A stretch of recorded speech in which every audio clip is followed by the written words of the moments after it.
420, some historic numbers there with Tesla. And I've got my little microphone here. Actually, let me just put it on right here. I'm going to use this microphone so that we can switch between Elon and me during the live stream. And I want to first actually just check to make sure that we are actually truly live. And give us a shout out in the comments there. I'm Mike Young at digitalnomad.net. As you can see in the up in this video in the corner, my logo, digitalnomad.net. If you're not a subscriber already, please go and subscribe on our YouTube channel. Just type it in any browser, digitalnomad.net. Checking the audio on there. Everything looks good. Let me go make sure that we are actually broadcasting. We're broadcasting all over our YouTube and also across our Facebook groups and Facebook pages. So we're getting, we should have quite a few viewers. I think right now I've got like 73 viewers. It's telling me amongst all the different social media channels. So if you guys want to hear about what's going on with Battery Day, Elon Musk, the big announcement, which I think we know it's going to be million-mile battery. I think we know. The only question is when. I think he dampened everybody's spirits today when he said 2022.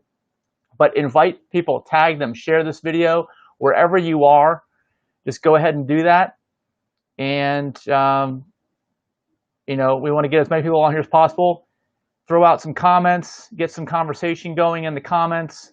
Let's talk about, you know, what's happening, what's going to happen based on Elon Musk's announcements. And you know, I think the biggest is probably going to be the million-mile battery.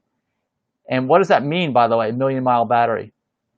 Well, if you guys don't know, most NiCads, not NiCads, that's a previous generation, lithium-ion batteries have a life of about 2,000 to 3,000 charge cycles. All right, 2,000 to 3,000.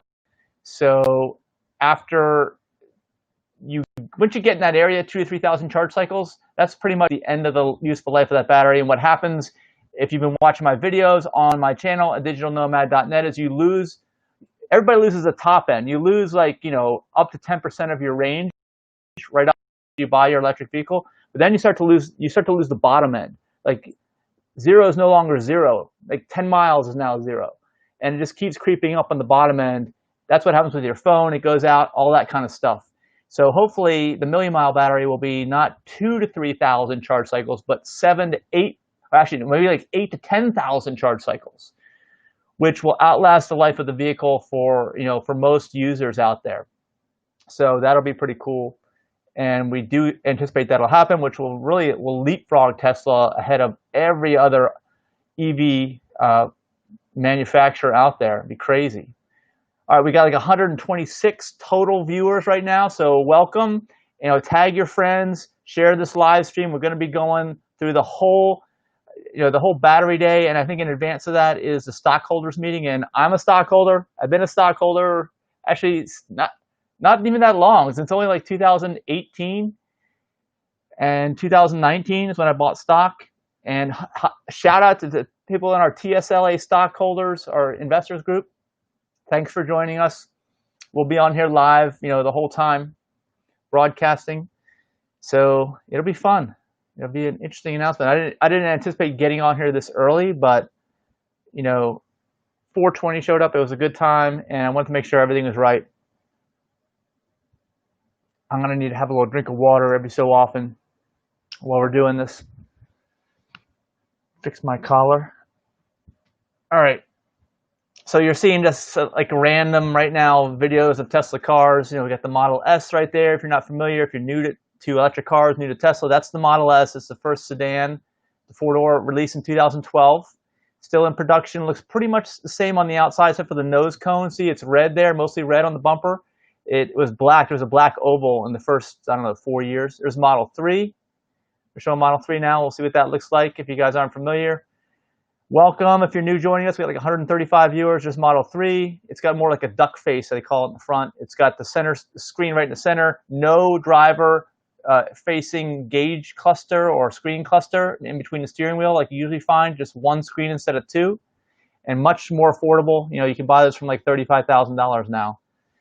And that's also the Model 3. It was almost hard to tell if it's a Model Y or not. Model Y is the SUV. I call it the SUV. It has tinted back windows. It's raised up a little higher and has a little bit more interior space.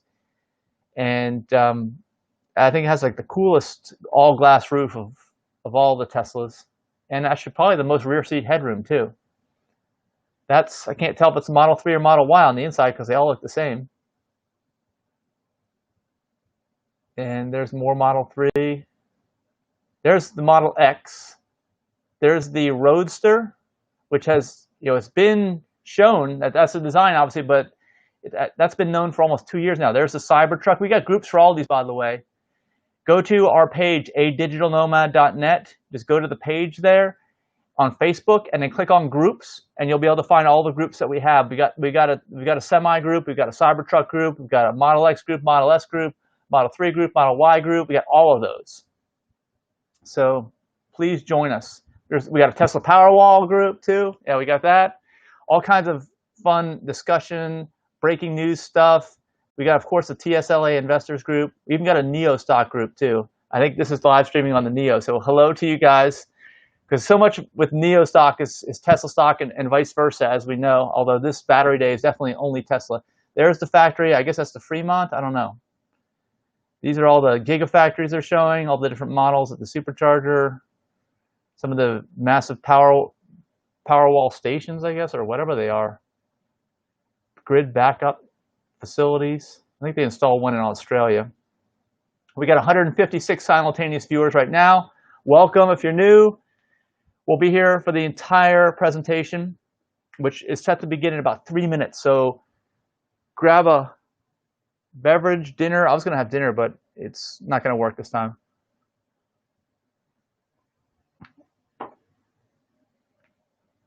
I'm going to check, make sure we're actually broadcasting on our stockholders, TSLA investors group.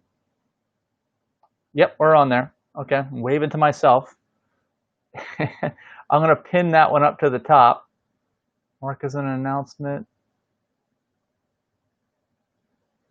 Okay, sorry, just doing a little housekeeping here while we're waiting. And again, tag your friends, share this video. I should be able to get some comments coming in.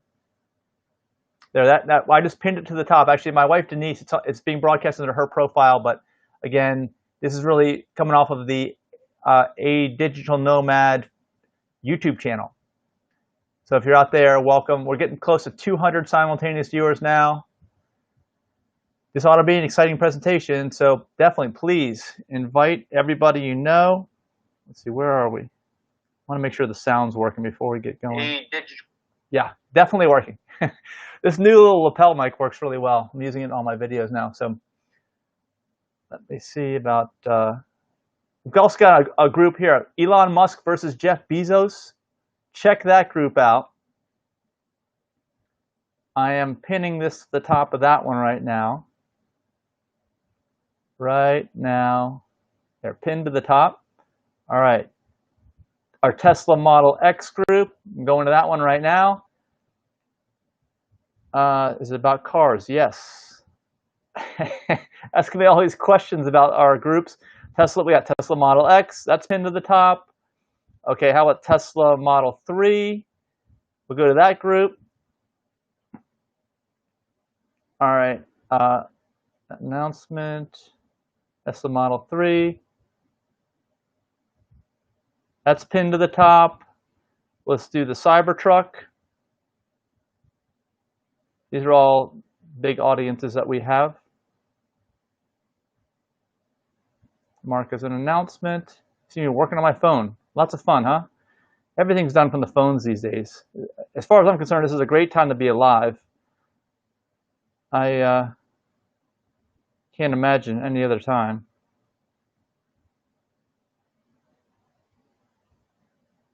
Oh, there we go. Sorry, still doing the housekeeping. Pin to the top. All right, Tesla Model Y. We've got a Tesla Model Y group. And my guess is this is going to be delayed a little bit, as Tesla presentations typically are delayed. As you guys know, not only are the presentations delayed, but the releases of products are typically delayed. And actually, the Model Y, I want to give some kudos to Tesla.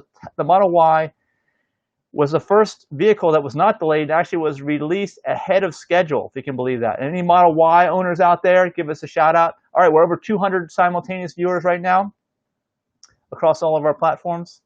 So again, tag your friends. Let's see, where are we? Model Y. Are we not on the Model Y group? Yeah, I'm not seeing us there. For some reason, we're not coming across the Model Y group. Oh, wait, there we are. It's already pinned to the top. Did I do that? Must have. Okay. But like I said, we got the Elon Musk versus Jeff Bezos group. We got the TSLA investors group. We got Tesla Model Y, Tesla Model X, Cybertruck, right? We talked about all this Model 3 and Model S. Actually, that's it. Model S. That's the one I didn't do. Did I? Yeah, I think we're not broadcasting in that one. Well, let me grab one off of grab the link off the TSLA stock discussion group. You're watching me do my little housekeeping here while I'm doing this. We're going to go to the Tesla Model Y group. Or sorry, Model S. Tesla Model S. They say worldwide. Tesla Model S worldwide. Tesla Model X worldwide. Tesla Model Y worldwide. All right, mark as announcement.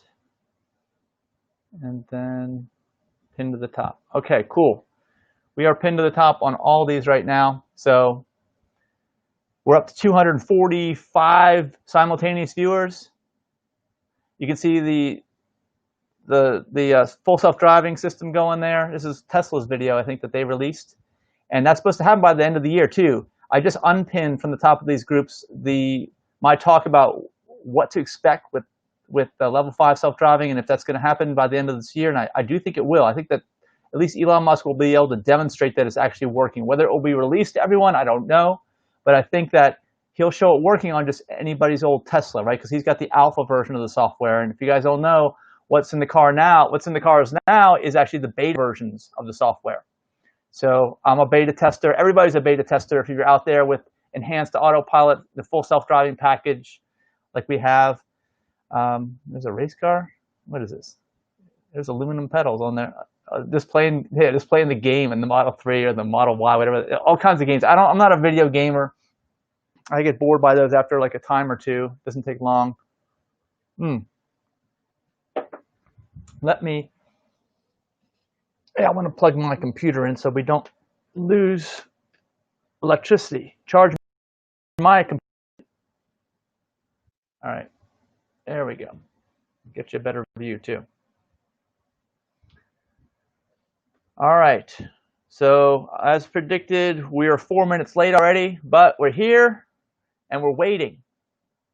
Just gonna wait.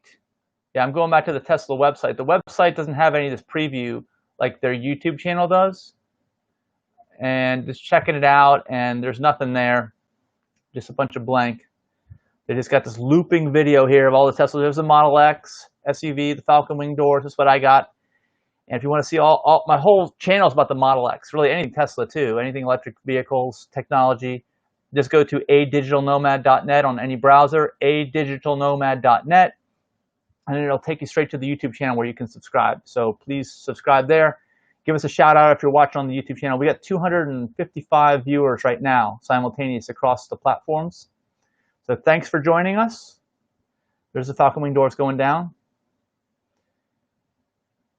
And yeah, I see actually we got over 100 viewers just in the TSLA stock discussion on that video. Now we're up to 275 simultaneous viewers. My name is Mike. If you guys don't know me, adigitalnomad.net. And excited for this announcement. And if you guys don't know, the first thing is going to be the shareholder meeting, and I am a shareholder. How many shares? Oh, here we go. Here we go.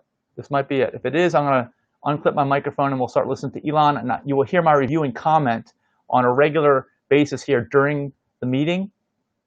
And basically, whenever something needs to be discussed, I am going to discuss it.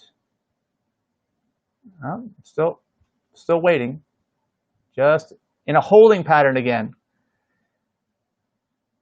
And it'll be interesting. Besides the battery day, besides the million-mile battery announcement, I have a feeling there may be something said here about the level 5. That's my guess. That's my hope. You know, because I'm the optimist. I'm the one that's thinking we're going to see Elon Musk or somebody sitting in a Tesla, a Model 3 or a Y or whatever it is, XS, anything with the Autopilot 3 or above, which I have now. I've upgraded to it. If you guys didn't know that, you can actually upgrade your hardware. Unless you're on Autopilot 1, that's not upgradable. But if you've got Autopilot 2, you can upgrade to Autopilot 3, which is basically putting in your new full self-driving computer. And if you want, upgrade to MCU 2 if you don't have it already. And I got lots of videos on the channel. Again, all that stuff's documented on my channel. Everything you need to know about how this stuff works, the state of the technology. You know, whenever we get software updates, I've got driving courses I go on all the time. They're very short. They're only a couple minutes long, and you can see the progression of the technology. Oh, here we go. Nope. Almost. It almost did something. Nope. Still nothing. Still waiting. This is normal. 7 minutes late. I wouldn't even call it late. It's just Tesla time. But like we discussed, the Model Y actually came out early. It was actually released earlier and produced earlier than they said it was going to be, which is neat, because that's pretty much never happened before. And let's see, when do you guys think Tesla's going to be added to the S&P 500? You can comment down below. Let us know. I'm thinking maybe first quarter of 2021, barring any type of serious economic crash. A lot of people think that we're in an EV stock bubble, electric vehicle stock bubble right now. And of course, if you want to learn more about that or say something about it here in the comments, but also go to our group, our TSLA investors group. You can find it by going, these are all Facebook groups. We have tons of groups on Facebook. Go to our page, adigitalnomad.net Facebook page, click on groups, and you will see all the groups that we have there, all of them. And there's tons of groups that we have. Most of them are almost the largest, if not the largest groups in those categories, like our Tesla stock investor group. TSLA Investors has about 8,000 members. Our Model X group has about 8,000 members. Our Model 3 group has like 12,000 members. Same with our Cybertruck group, also like 12,000 members. And be sure to hit the like button, not only if you're watching on YouTube, wherever you're watching, but also go to a digitalnomad.net Facebook page and hit the like button, just so you can see what we're doing, because I usually use that voice to talk in the different groups that we have. So you'll kind of get little things appearing in your newsfeed whenever we're talking about a specific model Tesla in the specific groups, those kinds of things. And then as things happen more with the Tesla home products, like the Powerwall, solar panels, and the Tesla roof tiles, you'll be getting more of that in your newsfeed as well. We're just about up to 300 simultaneous viewers. So hey, it's Mike. Welcome. And we're still waiting here on Tesla and Elon to start this shareholder meeting and battery day. And everybody's thinking like the whole world is watching on this now, because everybody has high expectations of what's going to happen. Yeah, but for now, we're like in a little holding pattern of waiting. I'm just checking out here on social media, seeing how everything's working. Actually, I got to plug. Whoop. Sorry. I don't know if you heard that or not, but I got to charge my phone too. All right. I don't know if that came out on the microphone or not. Technical difficulties on my end, technical difficulties on Tesla's end. Don't worry, we'll get it all straightened out. No problem. Yeah, I've got my phone charging now. Phone's charging. Laptop is charging. All right. So what are your guys' predictions for what's going to happen here today? Besides, obviously, some announcement about the battery. What is the battery announcement? Comment below and let me know what your thoughts are. What else is going to be announced? I mean, what the shareholder meeting as well is going to make some announcements. Do you think they're going to announce anything about the level 5 self-driving by the end of the year? The real full self-driving, the real autonomy. Let me know there in the comments. I want to hear what you guys have to say, and if you write it down in the comments, you know, we'll get some predictions and tag some friends. Tag wherever you're watching, especially on Facebook.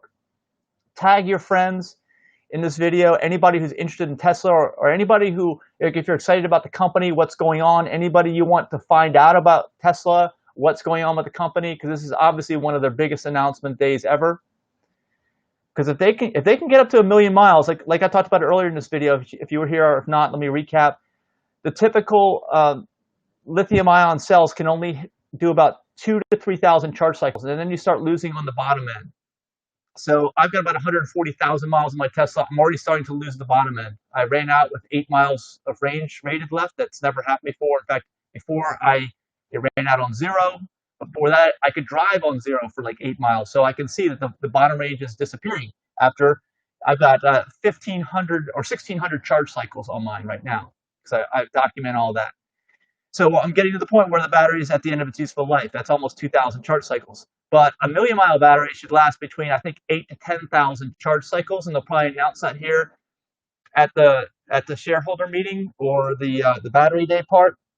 That's what I'm expecting, is a battery in the near future, maybe, a year and a half from now in production, that can do 8 to 10,000 charge cycles. That would be awesome to get. Especially, that would be even more awesome if my battery's starting to lose it on the bottom end. I'm probably going to have a warranty claim with Tesla at one point. No big deal. Okay, I'm within their warranty. Oh, here we go.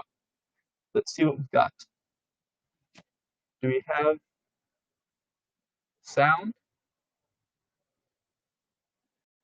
Someone is walking up. Oh, they're testing sound. I don't hear any sound. I think it's just a sound check, because on the Tesla website, I'm not seeing anything on the live stream.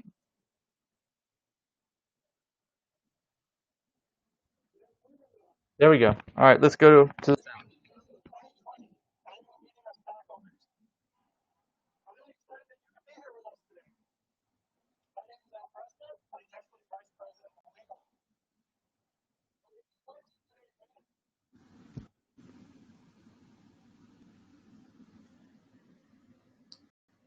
We have some.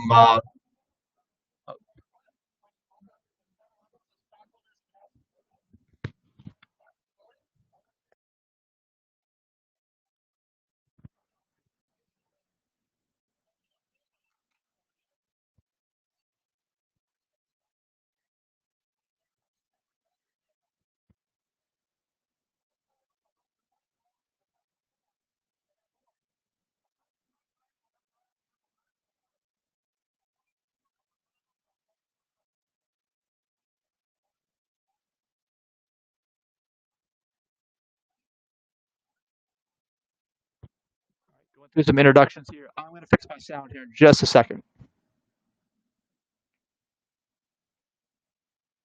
Well as online from across the country and around the globe.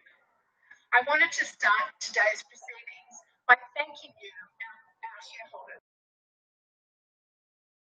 for your trust,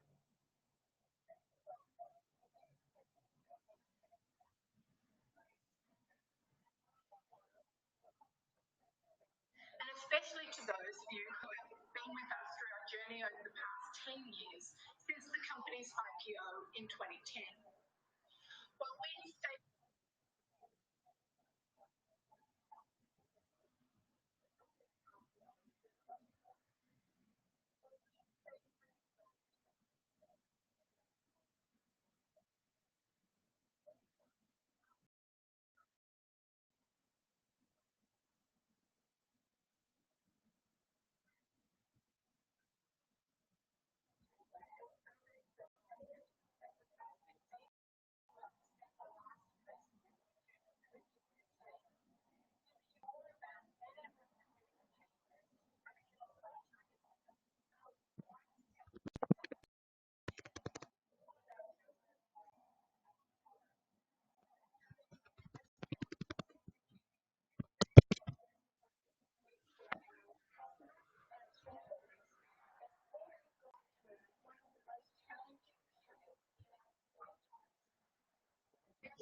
our mission of accelerating the world's transition to sustainable energy, in many ways, our company has evolved beyond recognition over the past decade, and that is a great thing.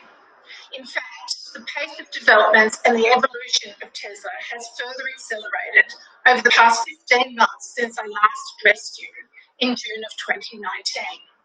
You'll hear more about many of the specific achievements from Elon later in the agenda, but I would like to take this opportunity to thank all of our Tesla employees across the globe who have done a tremendous job of executing and staying focused on delivering for our customers and shareholders as the world has gone through one of the most challenging periods in our lifetimes. As a board, we have always taken a long-term view. We have made decisions and supported decisions made by the management team that may not have seemed obvious at the time, but are delivering and will continue to deliver breakthrough results. But it's also important to remember why we do this.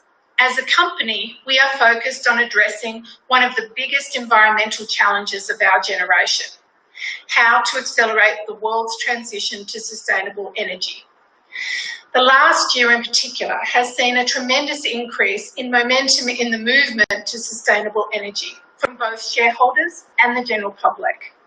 So in addition to developing amazing clean transportation and energy products, we are doing our part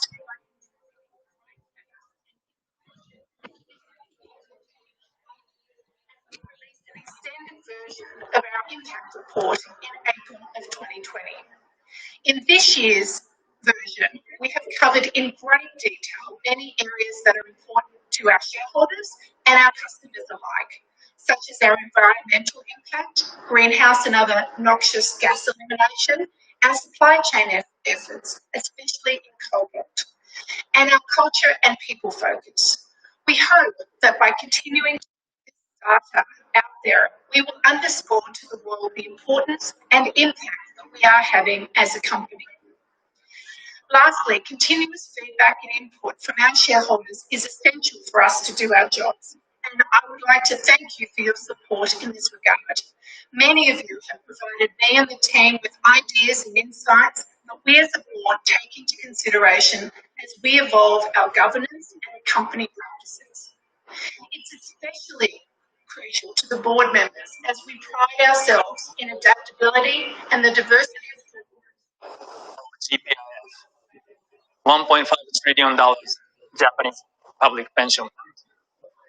And one of my priorities as an investment chief was to promote responsible investments, which aim to make financial returns while pursuing ESG agenda, such as environment and social issues. I believe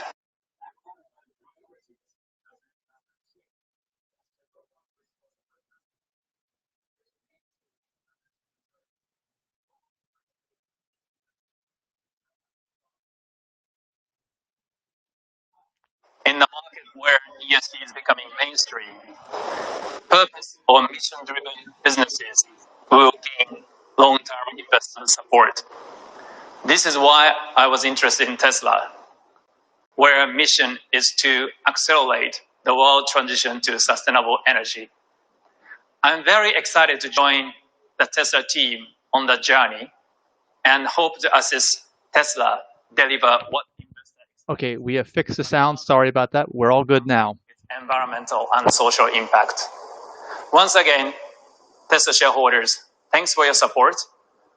I'm looking forward to seeing you in person. Just obvious introductions here. Thanks, Robin and Hiro. I will now call the meeting to order. Please refer to the meeting agenda that has been provided to you.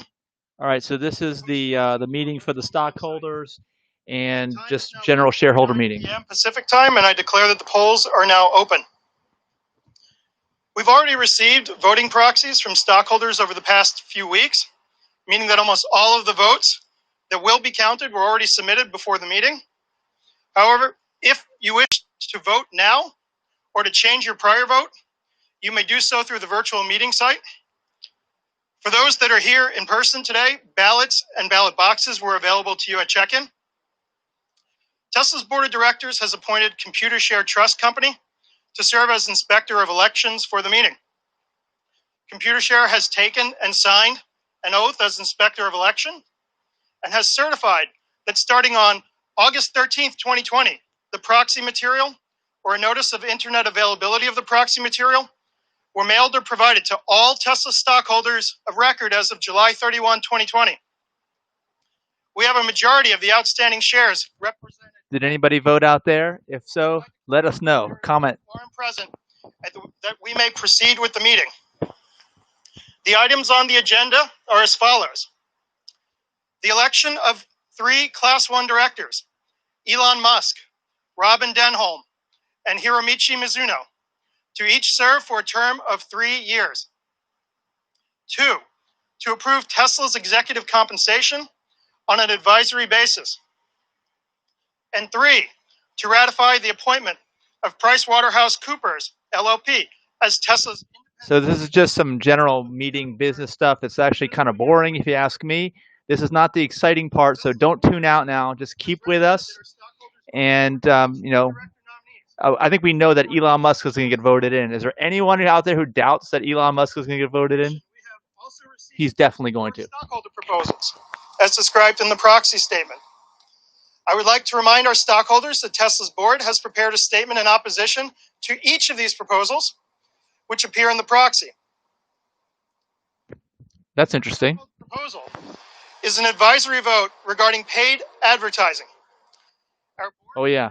Tesla has had no paid advertising ever. You guys know that? Never had any paid advertising. The people like me on YouTube and Facebook are just giving them all the promotions they need. So, of course, Tesla themselves, everybody who's in Tesla company does not want this to pass. I hope it doesn't pass. That's what I do. What do you guys think? Do you want it? Do you want advertising? Yes or no? Regarding simple majority voting in our governing documents. Our board has recommended that our stockholders vote against this stockholder proposal. Oh, they don't want the simple majority. Huh? They want the board of directors to have a lot of power. But they've made some controversial decisions and they've paid off. I mean, they're risk takers for sure. The average investor may not be. I'd like you now to present. You'll have 3 minutes. All right, just going to be a presentation, and they're going to have 3 minutes to present. Thank the board for holding such an innovative hybrid meeting during these difficult times. Look at all those Teslas out there. Proposal number 5 basically asks for a majority voting standard to amend bylaws. I first introduced a proposal on this subject at the 2014 Tesla meeting. Supermajority provisions are generally used to entrench incumbent directors and managers. Academic research finds that reducing such devices. I don't know about that. I'm not so sure, but you know they don't want it for sure. Position statement argues they tried to adopt a majority standard last year, but shareholders rejected it. However, 99.6% of shares voted for the proposal. Only 0.4% voted against it. The problem was that a little more than 35% of shares went unvoted. The vast majority of retail shareholders often don't bother. I hate to tell you, I have not voted in this one. I'm going to vote in the presidential election, though. Did you guys vote? If you voted on this one, let me know in the comments. What did you vote? And are you voting for the presidential election? Also, let me know in the comments. It appears the proposal failed primarily for 3 reasons. 1, the board put forth less than robust arguments in favor. 2, they added confusion with another proposal to reclassify the board not into a single class, that's the norm, but into 2 classes, elected in alternate years. Okay, another yawner here. This is definitely not of interest to me, but I'd be interested to see how this vote turns out. I guess they're going to give results right here after this little talk here. That is asking people to vote no on this one. So both of them, Tesla corporate, Tesla board of directors wants everybody to vote no on. I would definitely want to vote no on the first one. I want to keep them innovative, no paid advertising. This other one, also probably no, because I want the board of directors and close people high up in Tesla to make these decisions. They've made a lot of tough decisions, a lot of high-risk decisions that most people never would have made, but they also never would have got to where they are today if they didn't make these decisions. So I'm good with a vote on no for both of those, even though, like I said, I did not vote, and I own many Tesla shares. Vote for proposal number 5, so that 33% of shares cannot overrule the wishes of 67%. Thank you. Thank you, Mr. McRitchie. We'll now move on to our third stockholder proposal, which is an advisory vote regarding reporting on employee arbitrations. Our board has recommended that our stockholders vote against Employee arbitrations. Wow. Yeah, there's been a lot of high-profile cases where there's been some disgruntled former employees of Tesla. whose representative, Kelly Hall, is on the line to present the proposal today. Ms. Hall, I'd like to invite you to go ahead and present. You'll have 3 minutes.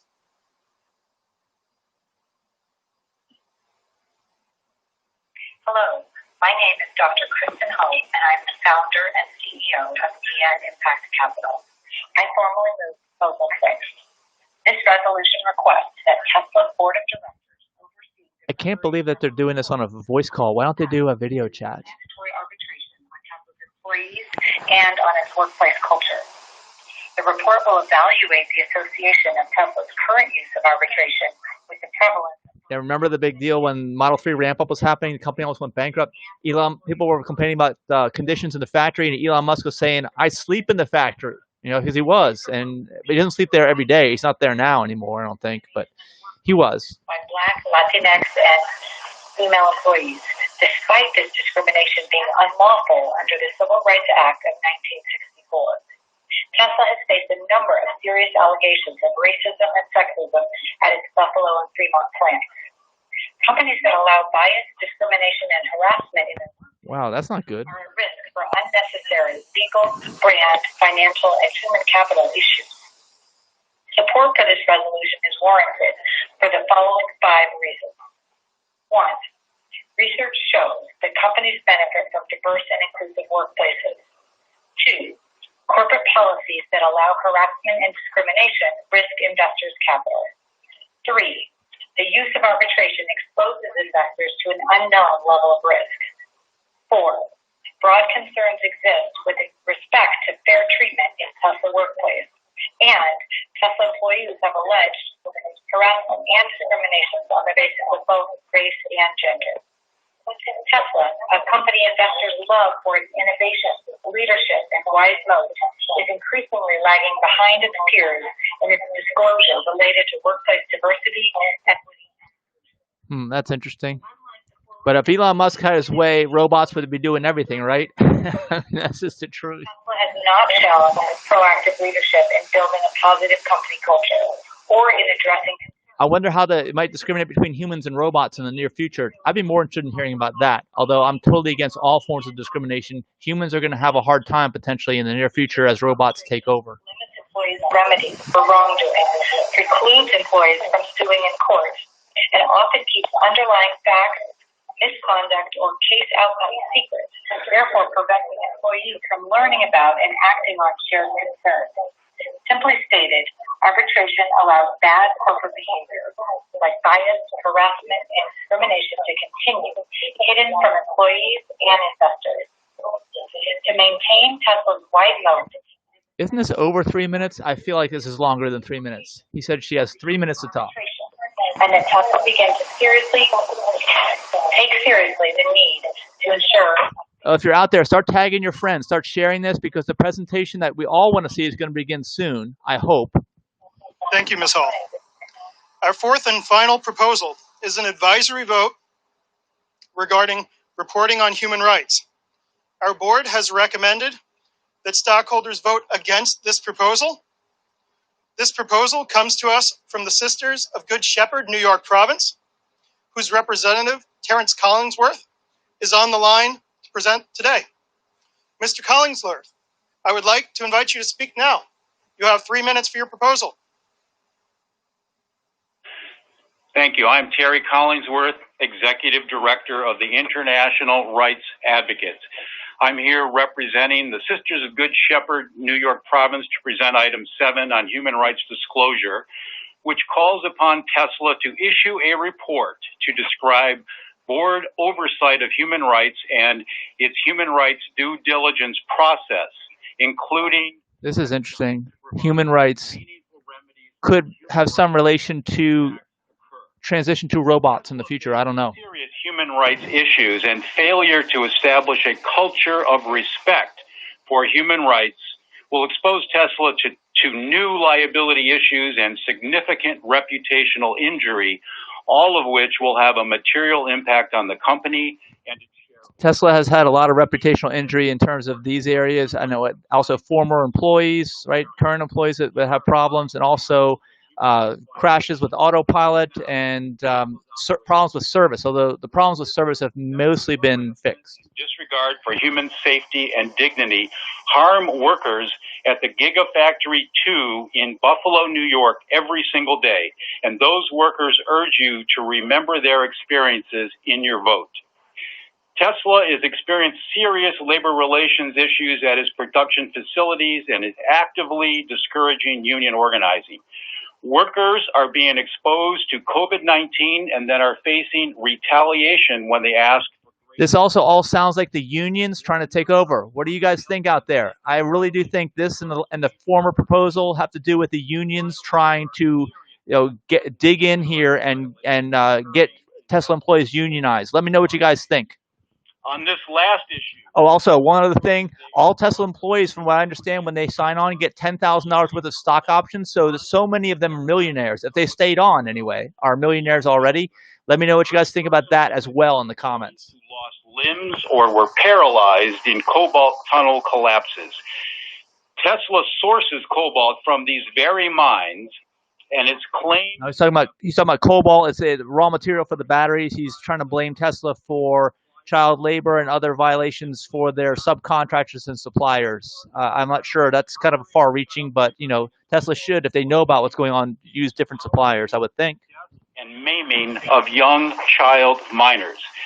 This demonstrates why the company must circle back and begin a process to report on its treatment of human rights issues as requested in this proposal.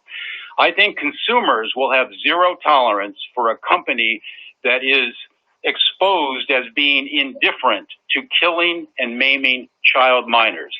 We are hopeful that Tesla's innovative spirit can be brought to bear. All right, we'll see what's going to happen here. But again, I think this is a union thing. The union's trying to break their way in. Please give me your comments there. Let me know wherever you're watching. Do you think the unions are trying to break in here? And if so, do you think that will be successful? I think that is the unions, and I don't think they will be successful, but they're giving a really good try. Actually monitor child labor. I encourage all Tesla shareholders to vote for item 7, human rights disclosure. Thank you for your attention. Thank you, Mr. Collinsworth. At this time, I'd like to thank our stockholders for all of their active participation in today's meeting and for those who just presented on the line. I'd also like to read some of the comments that have been submitted by you over the course of the meeting. Oh, this ought to be interesting. The first comment comes from Michael Overbaugh. I take great pride in the fact that we haven't had to stoop to the level of what advertising represents. Yeah, agreed. Yeah, advertising, marketers, mostly liars on some level, tricksters. Based solely on our merit alone. Yep, the product, let the product sell. Not like American low-price beers. They never talk about the product. It's always something else. Same with American cars, for that matter, the legacy nameplate. Sort of hardcore nationwide campaign and event with the goal of getting as many people as possible behind the wheel of a Tesla for an introduction drive. It's well known how far just doing that alone goes to converting people into fans. Absolutely. Get behind the wheel, drive one. That's all you need to do. Need to put the money into the product, not the marketing. Not the marketing. When it comes to buying a car, what ultimately puts butts in seats is the feeling that the vehicle gives you. By demonstrating that Tesla clearly has both the specs and the feeling, what more needs saying? Exactly. Our second comment comes from the United Steelworkers on behalf of the Clean Air Now Coalition of Western New York. They've really got those unions in Western New York working this thing. It's the Great White North. It's the Rust Belt. It's union areas. Wow. Results of widespread concern about mistreatment of Tesla workers at U.S. factories and across the supply chain. It is clear that Tesla is not interested in addressing the harm they have caused to their workers. Wow, you know what? It's clear that the unions are not going away without a massive fight. They are the old school way of doing things for sure, in my opinion. What do you guys think? Let me know in the comments. But it's old school. They're trying to hang on to it. I really don't think this is necessary right now, especially when so many of the older Tesla employees are millionaires now in stock options. What do you guys think? Let me know. While this doesn't repair the harm that's already been caused to countless employees, nor repair harm to children and communities forced into slave labor in the DRC, they represent steps towards a more just workplace at Tesla. This concludes all of the comments. Thank you all for your participation in the comments. We'll now All right. Have a final opportunity for any of you to submit proxies in order for them to be counted. It won't be me. Like I said, I didn't vote, unfortunately. But vote. Everybody vote if you can. Do your proxies. Do it. A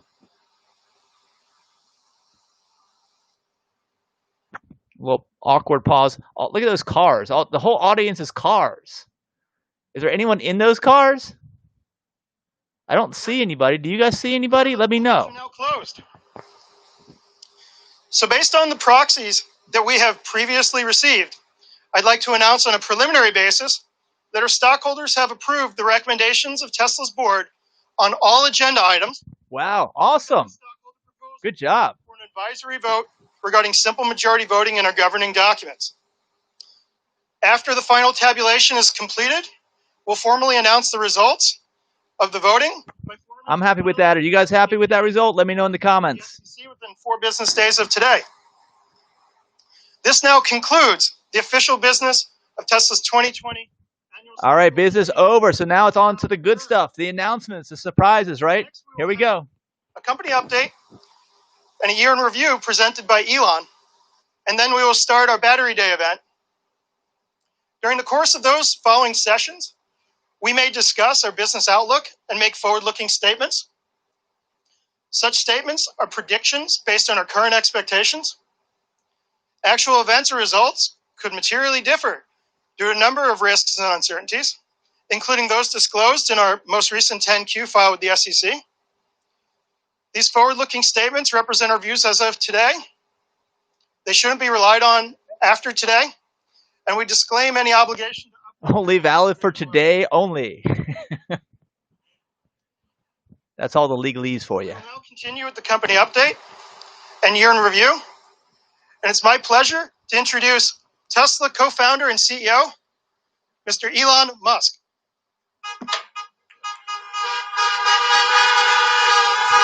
You hear that? Tesla horn salute. Everybody's happy to see him. That's pretty funny. Yeah. Well, I mean, this is definitely a new approach. We got the Tesla drive-in movie theater, basically. It's good to see everyone. It's a little hard to read the room with everyone being in cars, but it's... So I guess they all are in cars, but the climate control on, probably. Cool. Or the windows down. Can you guys hear me? Okay. All right. Yes, they can hear him. All right, well, thanks for coming. I think it's been an incredible year, and I'd like to thank you for your support through tough times, good times. It's been great. Really appreciate everyone who's put their hard-earned money into Tesla, and I think it's worked out pretty well. This has been it certainly has this year. Wow, like a tenfold increase in stock price in a year. I'll go through the sort of the shareholder presentation, I think, fairly quickly, because the sort of real main event here is Battery Day. So he says battery. How do you guys pronounce battery? Let me know. Battery. I don't know. I think starting from in terms of our ability to create a factory, huge kudos to the Tesla Shanghai team for being able to go from that was amazing, so fast, to volume production in 15 months. It's like, damn. Yeah. They're honking again. So, and I think something that's really quite noteworthy here is Tesla is the only foreign manufacturer to have 100% owned factory in China. So this is often not well understood or not appreciated, but to have the only 100% owned foreign factory in China is a really big deal, and it's paying huge dividends here. So we really wouldn't have the results that we have had this year without the great efforts of the Tesla China team. So I'm super appreciative of that.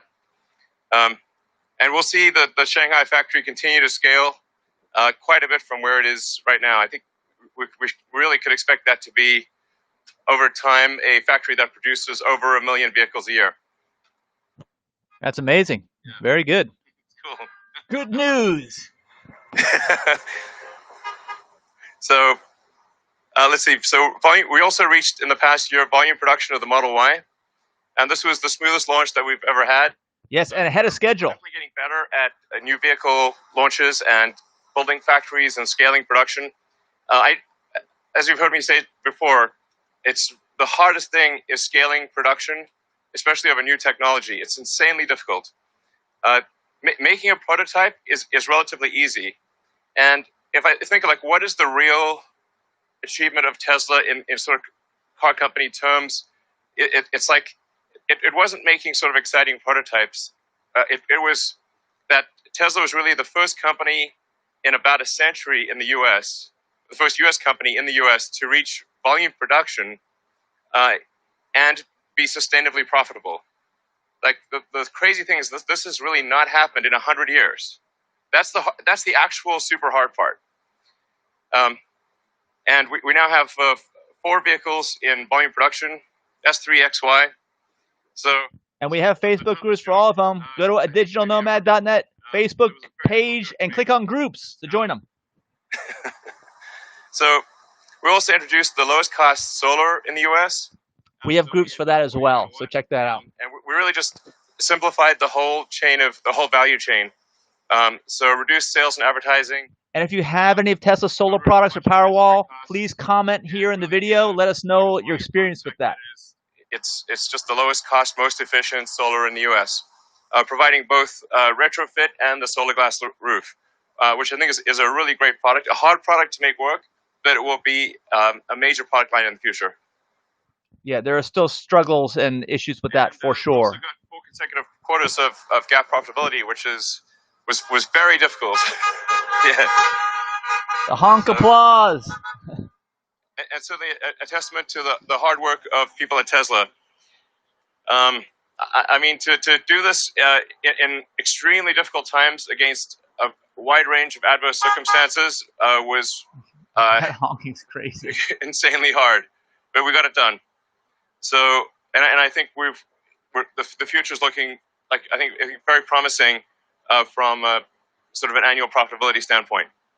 So, in order to achieve, in order to sort of do well financially, you really need economies of scale, and you need ideally the best technology. And I think slashing costs, which they're doing. Technology for a while, but now we are also achieving economies of scale. So, and we're also rapidly improving autonomy, which is a massive value add to each car. So, I think the value of Tesla is going to be like total, just on the vehicle side, total vehicles produced times the value of autonomy. That's a way to think about the future value of Tesla. And that's every Tesla vehicle produced since October of 2016 has that capability. Okay, not all of them, but almost every one, because everything since October 2016. And a key element here is tightening up the time from when a car is ordered to when it is built and delivered. So for a company that's growing rapidly, it's extremely important to tighten the supply chain and to have from when parts arrive, put it into a car very quickly and deliver the car very quickly to the customer. And if you can do that inside the sort of your kind of payables timeline, then the faster you grow, the more cash you have. Or conversely, if you're unable to do it becomes a positive feedback loop. The faster you grow, the less money you will have, which is obviously bad. That's negative. You don't want that. Capital intensive situation.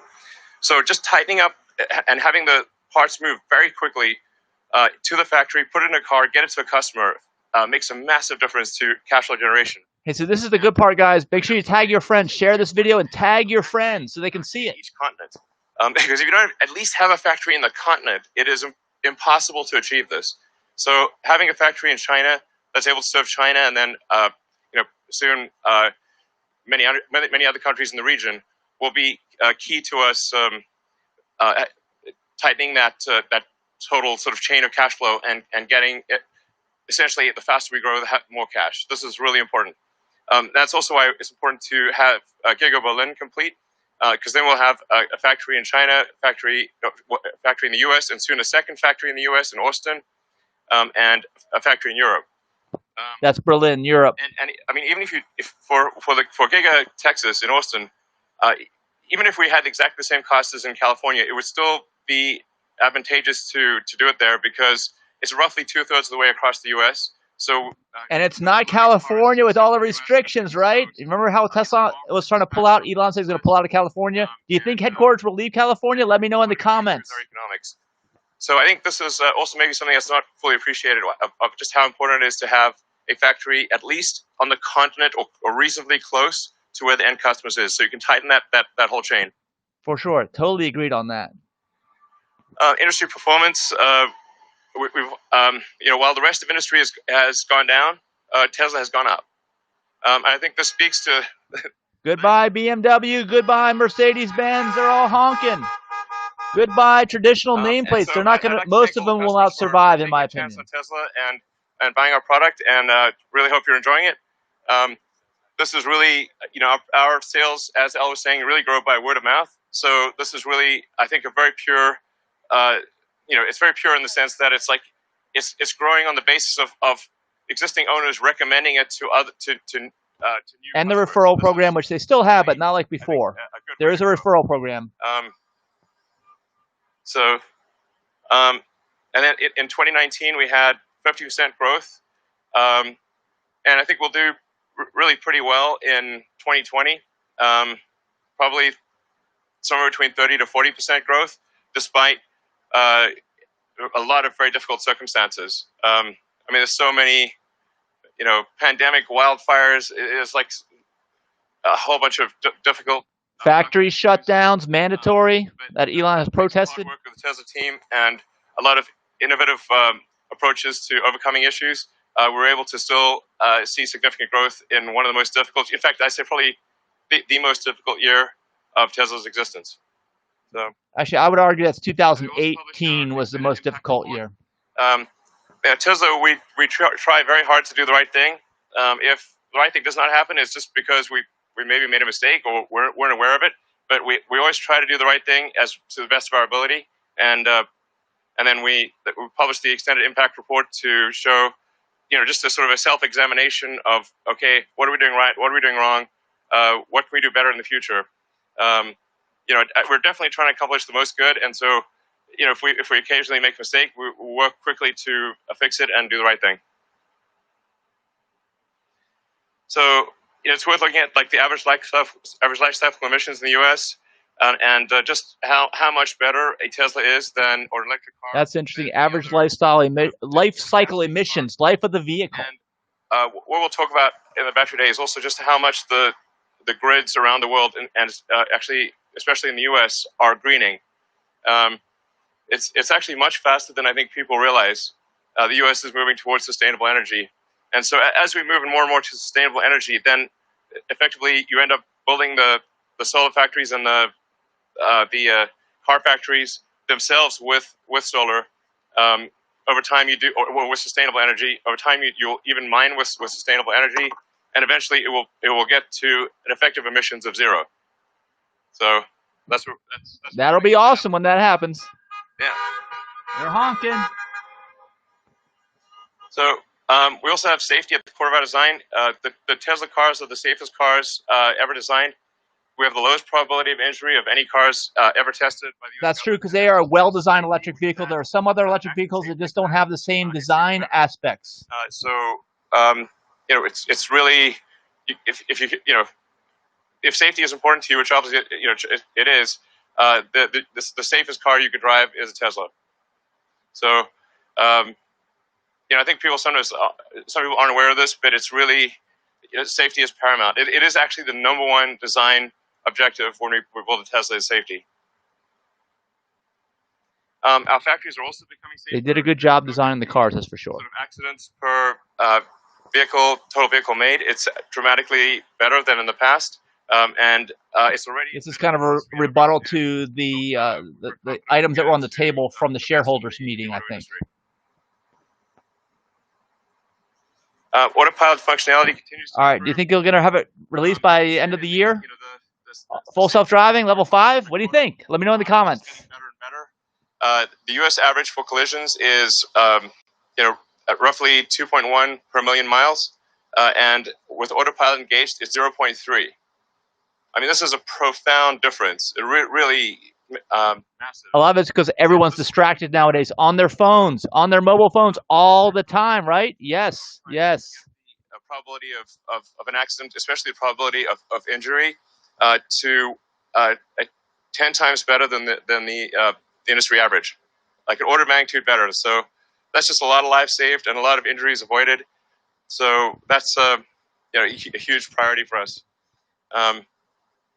And on the autopilot front, I think it's kind of hard for people to judge the progress of autopilot. Like I'm driving. He has the Alpha. Matter of course, I've always done this. I drive the bleeding edge Alpha build of autopilot. Yeah. And so I sort of have insight into what is going on. What is going on? Tell us. Previously, about a couple of years ago, we were kind of stuck in a local maximum. So we're improving. And by the way, I have a bet with a friend of mine on this. So you got to do this by the end of the year. Not getting where they need to be. I think it's talking about a functional rewrite of the software, which they're doing right now. And so we had to do a fundamental rewrite of the entire autopilot software stack, and all of the labeling software as well. So we're now labeling in 3D video. So this is hugely different from previously where we were labeling essentially a bunch of... and they need to do 3D because they don't have LiDAR on the cars like everyone else does. But as Elon said, that's probably a fool's errand. You literally can't tell what it is you're labeling. So it basically made it sort of in some cases impossible to label, and the labels had a lot of errors. Now, with our new labeling tools, we label it in video. So we actually label entire video segments. Yeah, everything needs to be video, so for sure. The future is video. I think we all know that. Thing to label, and with the surround video and with time. So it's now taking all cameras simultaneously, and looking at how the images change over time and labeling that. That's good. All cameras simultaneously. That is absolutely needed. And the overall logic in the car has improved dramatically.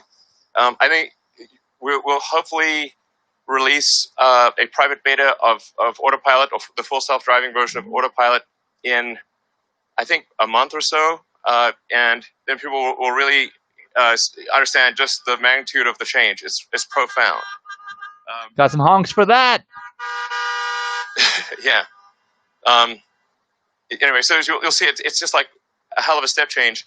But because we had to rewrite everything, labeling software, the entire code base, it took us quite a while, and the sort of new I call it like 4D in the sense that it's 3 dimensions plus time. It's just taken us a while to rewrite everything, and so you'll see what it's like. It's amazing. I will see soon, and we'll be making videos on the channel at digitalnomad.net. So look out for them. Tesla core competencies. We've got engineering, obviously. Also manufacturing. I think manufacturing is underappreciated in general, and the difficulty of designing the machine that makes the machine is vastly harder than the machine itself. So, the designing, like making a Model 3 or Model Y or a Cybertruck prototype is really quite trivial compared to designing the factory that makes it. Yeah, and they've gone to large-scale casting, I believe, for Model Y to save money, although that machine is incredibly expensive. At least 10 to 100 times harder to do the factory than the prototype. And that's why you see a lot of companies out there or startups. They'll bring out a prototype, but they just can't get it over the hump for manufacturing, because manufacturing of new technology, especially, is the hardest thing by far. Also, acceptance of the board of directors. That's usually old school and not real exciting. Probably closer to 1%. And then software. Tesla is both a hardware and a software company. So definitely software. VW's had major software problems on their cars releasing them. Same with Electrify America with their hardware, software on their chargers. Big problem. Software is incredibly important, and so not just in the car, but also in the factory. So the factory software is extremely important. Just software. And Tesla is not perfect on the software, but they've done a much better job than everybody else, and they're way ahead in this category. So, yeah. So we have now we'll soon have three new factories, incremental, on what we have. We lost the video here, but talking about the factories again, I guess I don't know why we're going over this again, but Berlin is making rapid progress, and Texas is making even faster progress. So, yeah. Happy about that. With each factory, what we're trying to do is also improve the manufacturing technology. So it's in some cases like the Model Y made in Berlin. They made too many leaps for Model 3. That's what almost bankrupted the company. So hopefully they've learned the lessons. I think they have, and they're going slower this time. We'll talk about that later in the battery presentation. Yeah, launched Megapack, 3 megawatt-hours all-in-one energy storage solution. So it's been great. That's for electric utilities. Yeah. All right, and I think that's basically it. All right, thank you. All right, actually, this is going to be the real exciting part. This is it, the beginning of it. Make sure you invite your friends right now. Thanks, everyone, for coming, and we'll be back in a little bit to go through the battery stuff. All right, a little bit of a break. A little bit more, in addition to the battery stuff, we got a few extras as well. So I think you'll really like what we have to say on batteries. All right, so let's talk about what we've seen so far. The battery stuff we're going to talk about is truly revolutionary and essential to Tesla's goal. The fundamental good of Tesla. It's like if you look back in history and say what good did Tesla do? The good will be to by how many years did we accelerate sustainable energy? That's like the true metric. In other words, how far ahead are they compared to all the other companies? Elon is obviously very competitive, and this is a very competitive industry, and they are staying as far ahead as possible. And of course, that really benefits shareholders, even though he's not really saying that and never has. We accelerate sustainable energy, and what we're going to talk about with batteries and a few other things will really explain how we're going to make a step change improvement in the acceleration of sustainable energy. Thank you. All right, so let's talk about what we've seen so far. So far, it's just been really a review of what we already know, and maybe a few more words. Great. We're going to take a short break before we begin the Battery Day event. So stay tuned. If you're local and here in the audience today, you can feel free to get out of the cars and stretch your legs, but try to stay near the cars because we're going to begin promptly in a little bit. Begin promptly in a little bit. Okay. I don't even know what time it is. Let's see how long we've been at this for. An hour already. An hour has elapsed. They started, maybe 15 minutes late, I think. If somebody can correct me, go ahead and write there in the comments. But I don't know. I'm guessing they may end up starting in another 15 minutes, maybe 15 minutes from now, which would be 5:45 Eastern Standard Time or 2:45 West Coast time. And you see everybody's out of the cars. So what do you guys think? Let me know in the comments. Like I was saying, definitely get your friends to join us, because the most exciting part, what everyone's been waiting for, hasn't even happened yet. And we want it to happen. It's going to happen. And again, here's my predictions. My predictions are that they will announce a 1,000,000-mile battery, or AKA, instead of a 2,000 to 3,000 charge cycle lithium-ion pack, it'll be maybe an 8,000 to 10,000 charge cycle pack, which will really bring the battery life up to the life of potentially the life of the vehicle. Although most vehicles, from the time they're produced to the time that they go into the junkyard, they last about 20 years. A lot of times it doesn't even have to do with mileage. Although with a with a gasoline engine, you can a lot of times get the engine to last that 20 years, but with a battery pack, especially if you're using it a lot, you can't because it's charge cycle limited. And so that's what I think the core of what they're going to talk about here at Battery Day is going to be the increase in charge cycle. So it'll be probably like a 5 to 6 fold increase in the battery life. So, you know, my battery's having problems now at 140,000 miles. I'd say the problems started within the last, I don't know, after about 125,000, I start to notice the issues. Now, what are the issues with battery packs as they age? Well, as everybody knows, let's say you get a electric vehicle with a range of 300 miles from the factory. That's what it's at the factory. And you got to know this. This is because it's different. With a gasoline car or diesel, you don't notice this kind of stuff, but you're limited right there at the time you buy the car because the pack is a certain size and the vehicle has a certain efficiency, unless you ruin the efficiency with different tires and things like that. So unfortunately, you're going to lose about 10% of range. So instead of 300 miles as your actual long range, you're going to go down to 280 in a fairly quick amount of time. It won't take that long.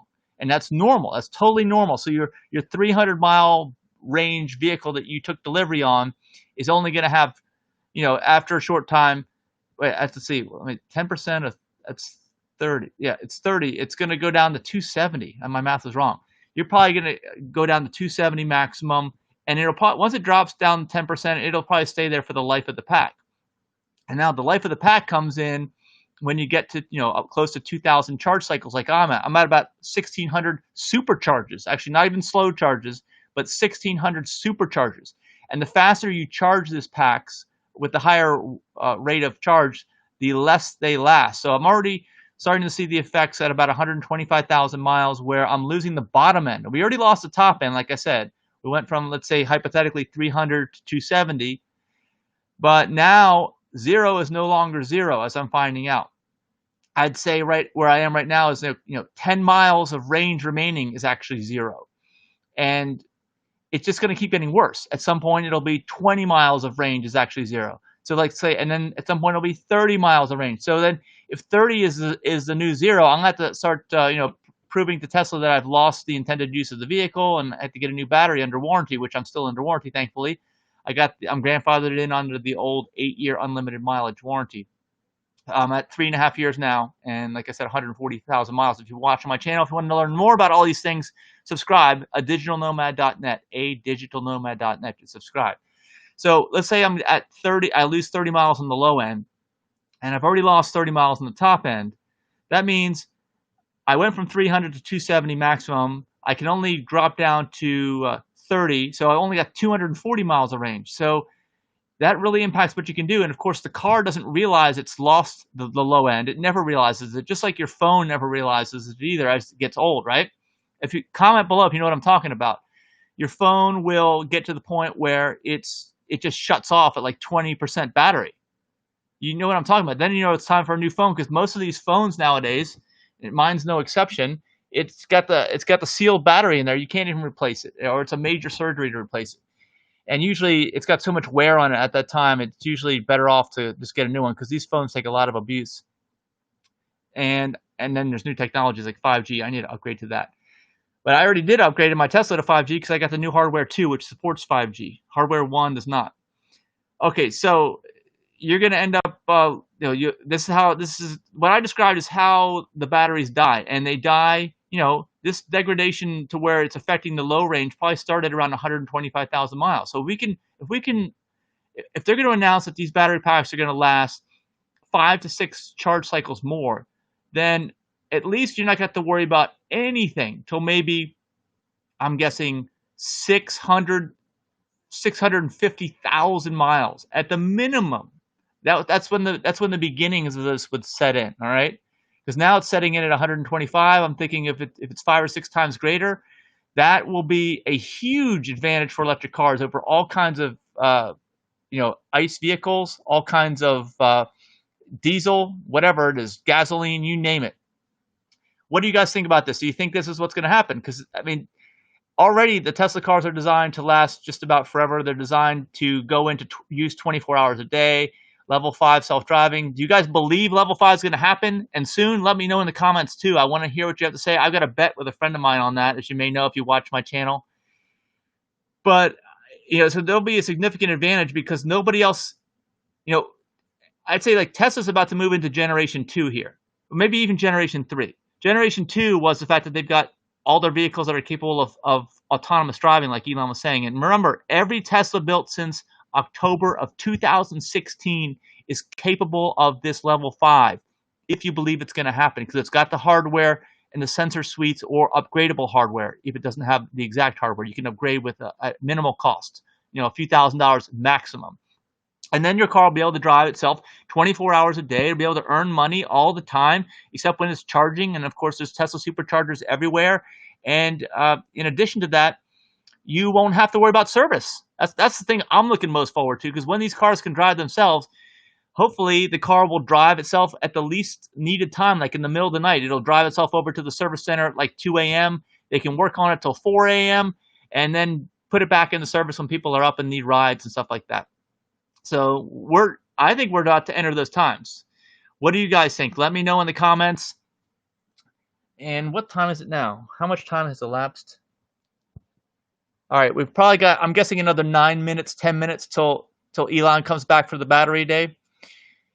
And what do you see out there in the parking lot? I see a lot of Model Ys. Is it all Model Ys? Are these like cars provided by Tesla? Does anybody know? Maybe these are Model Ys that are provided by Tesla, right? Just to make it kind of neat, they're all the same. Or do you see Model 3s? Actually, that one over there, that one might be a Model 3. I don't know. It looks to me like mostly Model Ys, maybe a few Model 3s thrown in there. I really don't see any S's or X's.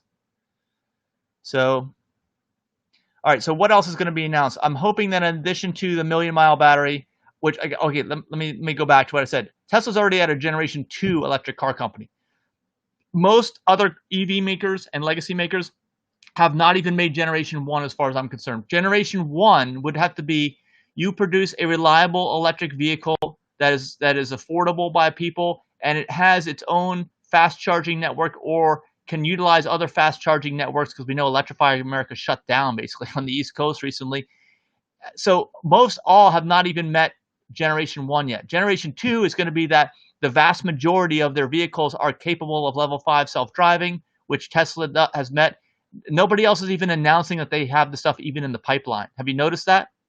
And of course, they have paid advertising, and they're not even announcing this stuff. It's kind of crazy, the lead that Tesla has right now.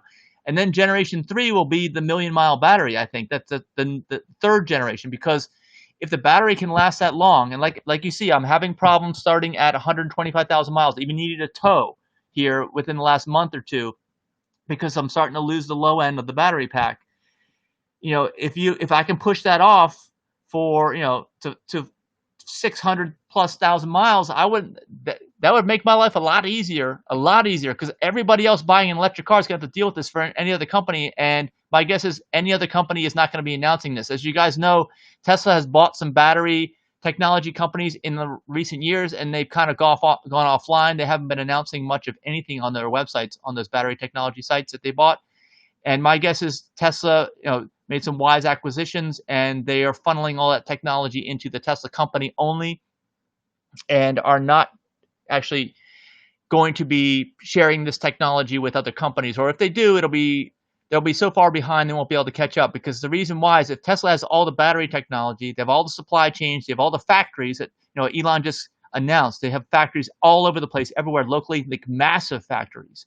And then they have all the data. That's even the most important thing, right? In 2020 is the data, because your data is being mined by everybody, and Tesla has all your driving data. And it's not just driving data, if you think about it, because these cameras see in all directions. They can pull data from all kinds of stuff, anything that's adjacent to roadways. They can pull data off of. They can even probably do facial recognition. I know Elon hasn't mentioned anything about this, but they can probably do facial recognition from the Tesla cameras and probably get all kinds of your personal data, where you are, etc. Even if you don't have your phone with you, you think, oh, no one's tracking me. No. Now, the Tesla cars are going to be tracking you. They probably already are tracking you. They probably already know where you are. If you're on any roadway where any Tesla drives and you have a face that's been on social media or anywhere on the internet. I'm sure they can match it up and figure out exactly who you are and what you're up to. There's no privacy anymore, basically. That's the bottom line. And you might be interested to know, too, if you're not familiar with Tesla, or I don't know how familiar you are, but the Model 3 and Y have an interior forward-facing camera, like off the rearview mirror on the windshield, looking at the driver and the passenger in the interior. S and X don't have that, at least not at this point in time. I don't know what's going to happen with those models. I mean, for all I know, they may phase them out. I don't know, or they may come up with some giant refresh. Elon Musk has said over the years that there's not going to be any refresh, but I don't know if I believe that. What do you guys think? Let me know in the comments. I'd be very interested to hear what your opinion is. So I don't know how much they're going to reveal about any of this. Maybe they'll show the new Model S. I don't know. Who knows? I mean, you guys know that Porsche, the Taycan, whatever the electric vehicle they have there, has tried to talk about Nürburgring records breaking, and something might be happening here. Model S, the new Model S, the Plaid version, is going to have 3 motors on it, just like the Cybertruck is going to have 3 motors, similar technology. That's going to be tuned for the track. Oh, here we go. I see some images, but I don't hear any sound. We're still not hearing any sound. So I'm not really sure what this is about yet. But anyway, let's keep talking. Let me see if I can. I think there's a chat going on here. I don't even know if I can. Let me see if I can chat with you guys. I'm going to say hello. See if you guys, it disappears. A lot of this technology is new for me. I said hello right there. You see that? Do you see that in the chat where you're watching? I don't even know. If you do, let me know. Oh, I hear some sound now. Oh, there's Elon. Let's go back to Elon. I think he's got the microphone and his bottle of water. I need a drink of water. Hello, everyone.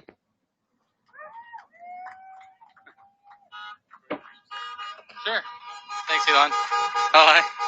I'm Drew Baglino, SVP of Powertrain and Energy Engineering at Tesla. And I'm incredibly excited to talk about what we've been doing in batteries here at Tesla. Great. So let's see, you got the clicker? Yeah, I've got the clicker, yeah. Okay, let's yes. I'll take it at first, perhaps. Sure. So obviously the issues we're facing are very serious, with climate change, and we're experiencing these issues on a day-to-day basis.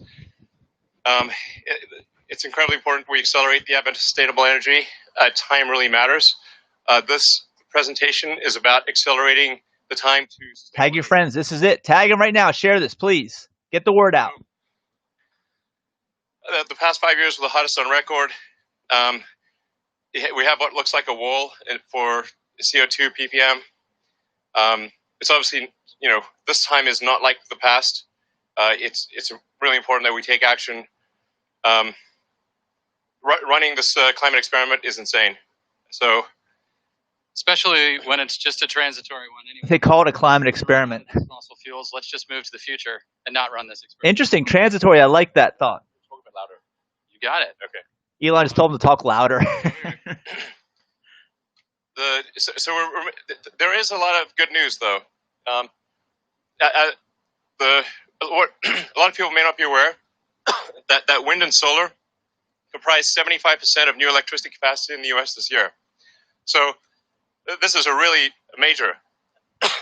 I would hope that anything new is going to be just wind and solar, nothing else. I would hope. Sustainable very, very quickly.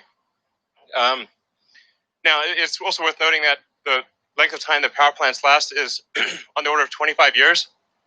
So even if 100% of energy generation was sustainable, it would still take 25 years to convert the grid. Same with cars. 20 years, average life on the cars is going to take 20 years, even if everything is electric going forward. Coal has dropped in half. So it went from 46% of electricity in 2010 to 23% in 2020. So this is a massive improvement. So good things are happening on a lot of levels. We just need to go faster. So in terms of Tesla's contribution, we've delivered over 1 million electric vehicles, 26 billion electric miles driven, and many gigawatt hours of stationary batteries, 17 terawatt hours of solar generated. So I think solar is sometimes underweighted at Tesla, but it is a massive part of our future. The three parts of a sustainable energy future are sustainable energy generation, storage, and electric vehicles. So we intend to play a significant role in all three. Very good. Full company getting everything. Produce more EVs. They need to be affordable and a lot more energy storage. Affordable. They've done an incredible job of cutting costs and passing those savings on to the customers. I know some customers are mad because they lowered the prices, but it's what it is. Terawatt-hour scale battery production. So Tera is the new giga. And a terawatt is 1,000 times more than a gigawatt. So we used to talk in terms of gigawatts. In the future, we'll be talking in terms of terawatt hours. So this is what's needed in order to transition the world to sustainability.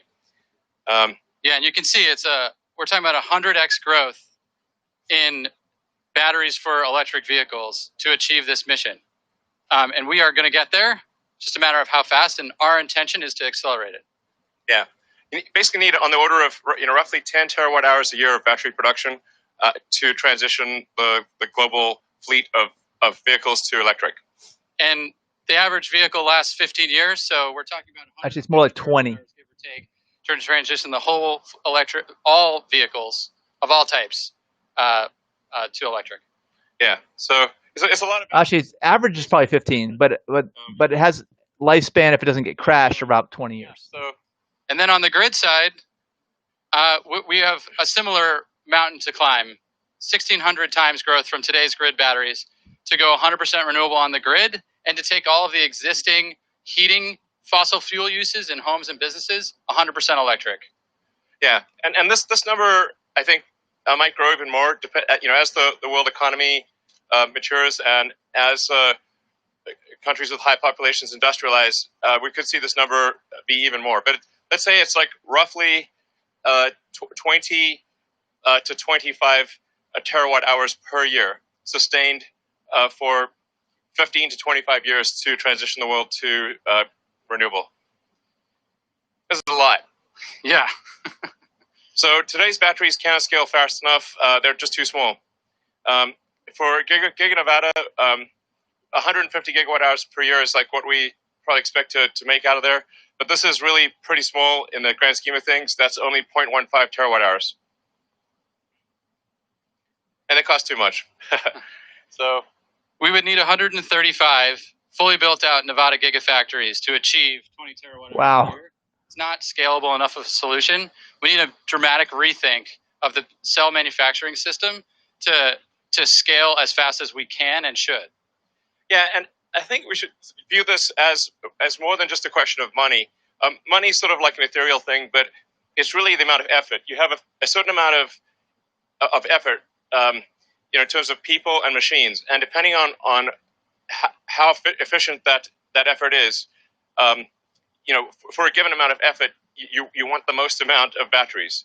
So it's not just a question of like, well, if we had $2 trillion, tomorrow you could make this. It's not that easy. You actually need to organize. That's what it is with technology. You can't spend $1 billion and get a better smartphone, right? I mean, it is what it is, the technology. Have that effort yield the most number of batteries. So, and then goal two, obviously, we need to make more affordable cars. I think one of the things that troubles me the most is more affordable cells. Have a truly affordable car, and that is something that we will make in the future. Well, I guess the cell is the most expensive part, batteries. We've got to get the cost of batteries down. We've got to and we've got to be better at manufacturing, and we need to do something about this curve. The curve of the cost per kilowatt hour of batteries is not improving fast enough. So we've given this a lot of thought over many years to say, okay, how can we radically improve the cost per kilowatt hour curve? It's been somewhat flattening out actually in recent years. So early growth was promising, but you can see we're kind of plateauing. So that's what's motivating us to rethink how cells are produced and designed. Yeah, exactly. Interesting. So, and EV market share is growing, but EVs, still aren't accessible to all. It's and you can see, as Drew was saying, it's like starting to flatten out a little bit because the rate of improvement of the affordability of cars is just not fast enough. So that's why we got Battery Day. Yeah. To make the best cars in the world, we design vehicles and factories from the ground up. Next. Yeah. This sounds like what Lucid was saying at their launch, but that's where they got it from Tesla. It's weird, the slides don't show up quite right. This, what shows up on the screen is not quite what shows up there. Oh, okay. It's different. Yeah, I think it's because that's, yeah. No, that one's current, supposed to be current. Anyway. So let's get started. We have a plan to halve the cost per kilowatt hour. Yeah. And it's not a plan that rests on a single innovation, some research project that'll never see the light of day. It's a plan that has taken creative engineering and industrialization across every facet of what makes a cell into a battery pack, from raw material to the finished thing. And we're going to go through that plan with you today, step by step, and build up how we get to these goals and how we accelerate this transition and make our vehicles and our grid batteries more affordable. Yeah, I mean, we basically thought through every element of the battery, well, almost every element. There are a few more elements. Could this be it? Is it only about halving the cost of the batteries, which is awesome to hear, not about million mile? Before we get too far into it, let's talk about what is in a battery cell. We've got the cap and the can, negative and positive terminals of the cell. When you open that cell, you've got a tab connected to those terminals, what we call the jelly roll, which is the wound electrodes on the inside. You can actually see what this looks like as you unwind it. This is over 1 meter long in a typical 2170 cell. So it's quite a long winding process. And you can see the tab still there. And then to explain what's actually going on here, we've identified we've got anode, cathode, separator, positive and negative terminal. Watch what happens as we, there we go, discharge the cell. Got lithium moving from anode to cathode, and then the reverse. When we charge the cell, anode moving from lithium moving from cathode to anode across the separator. This is the basic of what makes all lithium-ion batteries, whether they're no matter what the form factor is. And lithium ions, what's in the car? It's in your cell phone, in your laptop, everything. Products. We've moved from the 18650 form factor to the 2170 form factor through great collaboration with our partners. It's basically just a bigger cylinder design that's more efficient. In the future.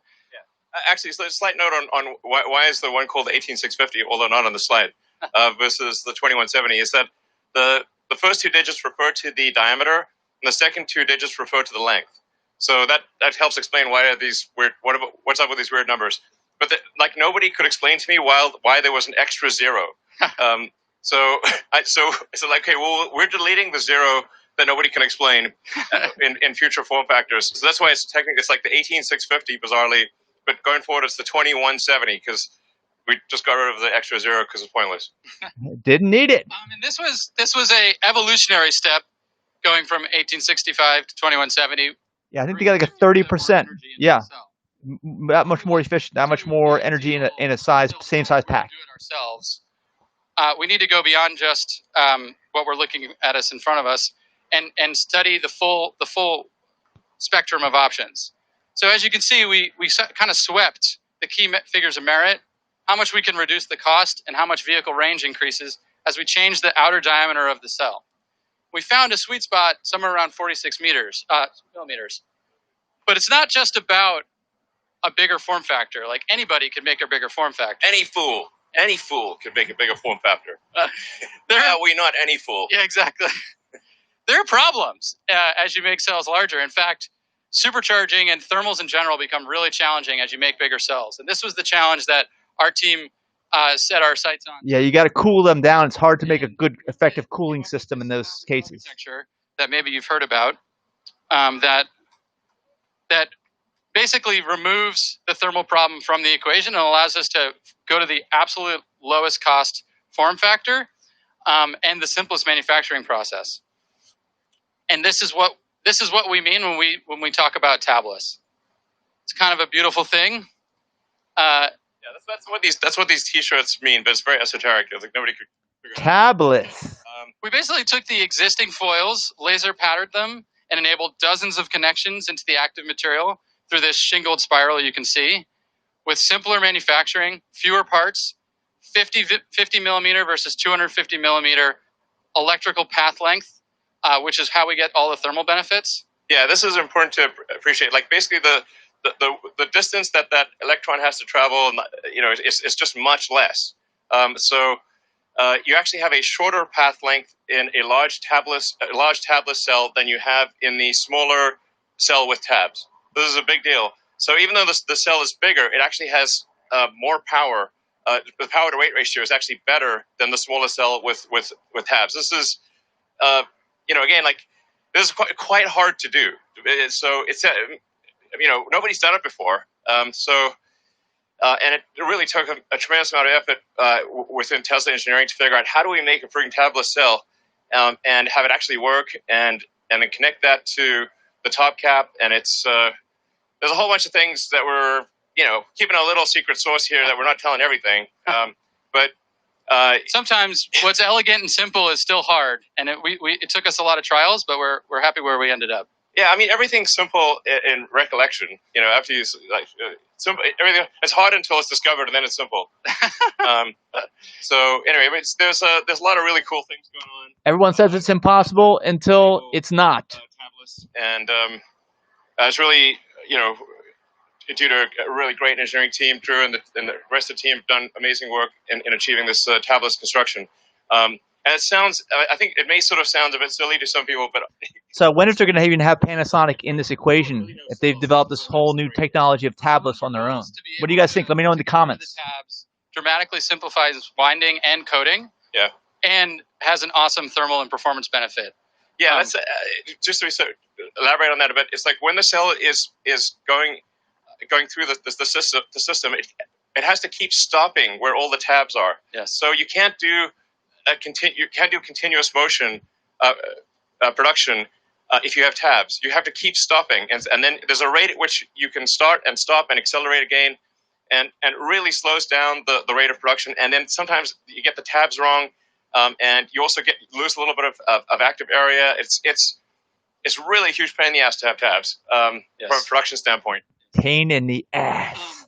And so when we put it all together and go to our new 80 millimeter length, 4680, we call this new cell design, we get 5 times the energy with 6 times the power and enable 16% range increase, just form factor alone. Yeah, so these... How about longevity? How about the life? How many charge cycles? And just to clarify, that when we see these plus 16% or whatever the percentage range increases, these are the amounts due just to that particular innovation. Yes. So we'll list a whole bunch of innovations, and then when you add them up, you get a total improvement in energy density and cost. But these numbers are what refer to just this thing. Yeah, and I want to stress, this is not just a concept or a rendering. We're starting to ramp up manufacturing of these cells. Nice, very good. 10 gigawatt hour production facility just around the corner. Yeah. So, yeah. So a massive, giant battery size. And what about the longevity? That's what we need to know about. Now, I mean, to be clear, it will take about a year to reach the 10 gigawatt hour capacity. So this is important to appreciate. Like when you build a factory, there's a certain capacity that you design to, and then it takes some period of time to actually achieve that capacity. So I would say it's probably about a year before we get to the 10 gigawatt hour annualized rate with the pilot plant. And this is just a pilot plant. The actual production plants will be more on the order of maybe 200 gigawatt hours, maybe more over time. And thank you. But let's stack up everything we just saw at the cell level. So just the cell form factor change enables a 14% dollar per kilowatt hour reduction. Just that cell form factor change. And now so cost savings, power increase, larger size cells. That factory and discuss a series of innovations there.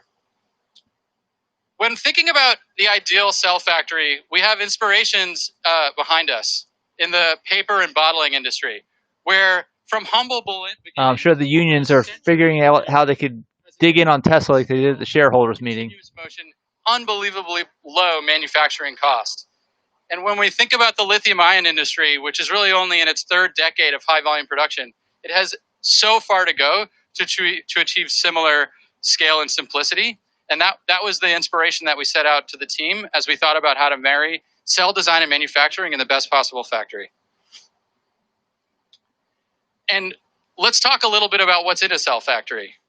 First, there's an electrode process where the active materials are coated into... It does seem like they're doing this all on their own. I have not heard any mention of Panasonic, their partner. Has anybody mentioned or heard anything, know anything? Let me know in the comments. About where if you do have tabs, you have to start and stop a lot. Then the jelly roll is assembled into the can, sealed, filled with electrolyte, and then sent to formation, where the cell is charged for the first time, and where the sort of the electrochemistry is set and the quality of the cell is verified. And we set out at every step of this process to try to take that inspiration we just showed and think about how we make those processes fundamentally better and more scalable. And one of the most important processes is where it all begins, the wet process of the electrode coating.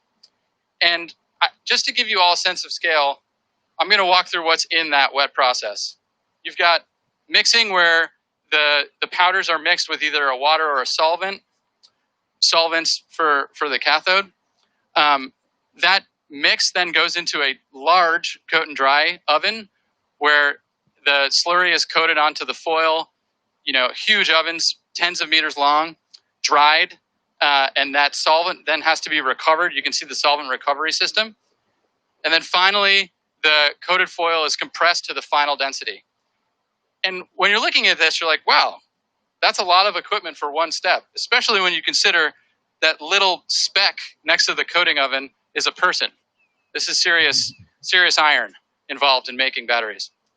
Wouldn't it be great if we could skip that solvent step, which is one of those dig a ditch and then fill it kind of things where you put the solvent in and then take it out and recycle it, and just go straight to dry mix to coat?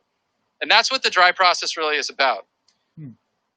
And in the most basic form,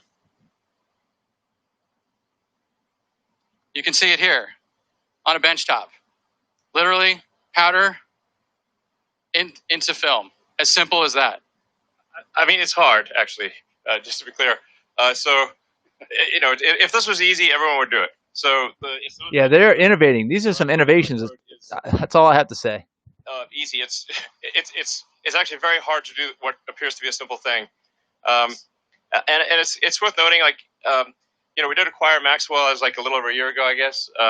It's certainly a good company and everything, but the dry coating they had was it's like sort of, I would call proof of concept. Since the acquisition, we've actually revved the machine that does dry coating 4 times. So we're in revision 4 post-acquisition of the machine. And there's still a lot of work to do. So I would not say this is like completely in the bag. There's still a lot of work to do.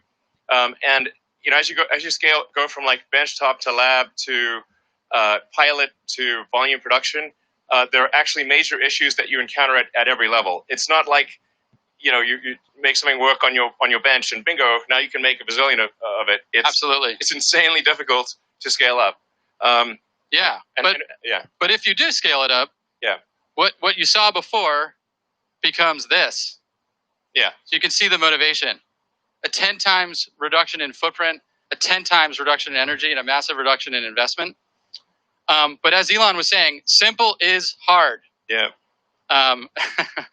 Yeah, I mean, to be clear, I would like not say that right now it's just totally working. It's close to working, but it's not, even now, at the pilot plant level. Like the full self-driving, right? Close to working. Well, I could spare. There's that legal word, close. With not a high yield. Yeah. So we're still ironing out the kinks, but we've made tens of thousands of cells, thousands of kilometers of electrode. I mean, we are on the 4th generation of the equipment, so we've learned a lot along the way. Yeah. I mean, it is super demanding because every atom has its place if you want to deliver the energy density and the cycle life and the supercharging. Yeah. But we're confident that we will get there, but it will be a lot of work along the way. There's a clear path. Yeah, they didn't mention the cycle life. What is that? Yeah. So, but this is a really profound improvement. Again, for people that know battery manufacturing, this is gigantic. We'll probably be on machine revision 6 or 7 by the time we do large scale production.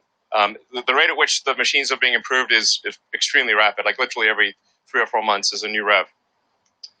Yeah, and beyond the electrode, we continue to innovate on every other process step. So let's talk a little bit about assembly, which is next. The key to a high-performing assembly line is accomplishing processes while in motion, continuous motion, and never stopping. Thinking of the line as a highway, max velocity down the highway, no start and stop, no city driving. Exactly, no stoplights and traffic lights or anything. You want the highway. I want the highway. Yeah. And together with our internal design team that makes this equipment and designs this equipment, we coupled thinking about how to make the best cell with thinking about how to make the best equipment so that we could accomplish the fastest parts per minute rates on all of these tools. And through all of that development, we were able to get to the point where we can implement assembly lines, one line, 20 gigawatt hours, 7 times increase in output per line. And when you're thinking about scalability and pure effort, having one line be 7x the capability is just effort multiplying. Yeah. Yeah, dramatic cost reductions are going to have. I can see that. You can sort of think about like the sort of the fundamental physics of a factory or something. Like I think it's actually quite a lot like the rocket equation, where you've got basically the rocket equation. You've got your exhaust velocity and then the log of the start to end masses. So it's basically saying, how fast are things going and what percentage of the factory volume is doing useful work. And conveyance does not count as useful work.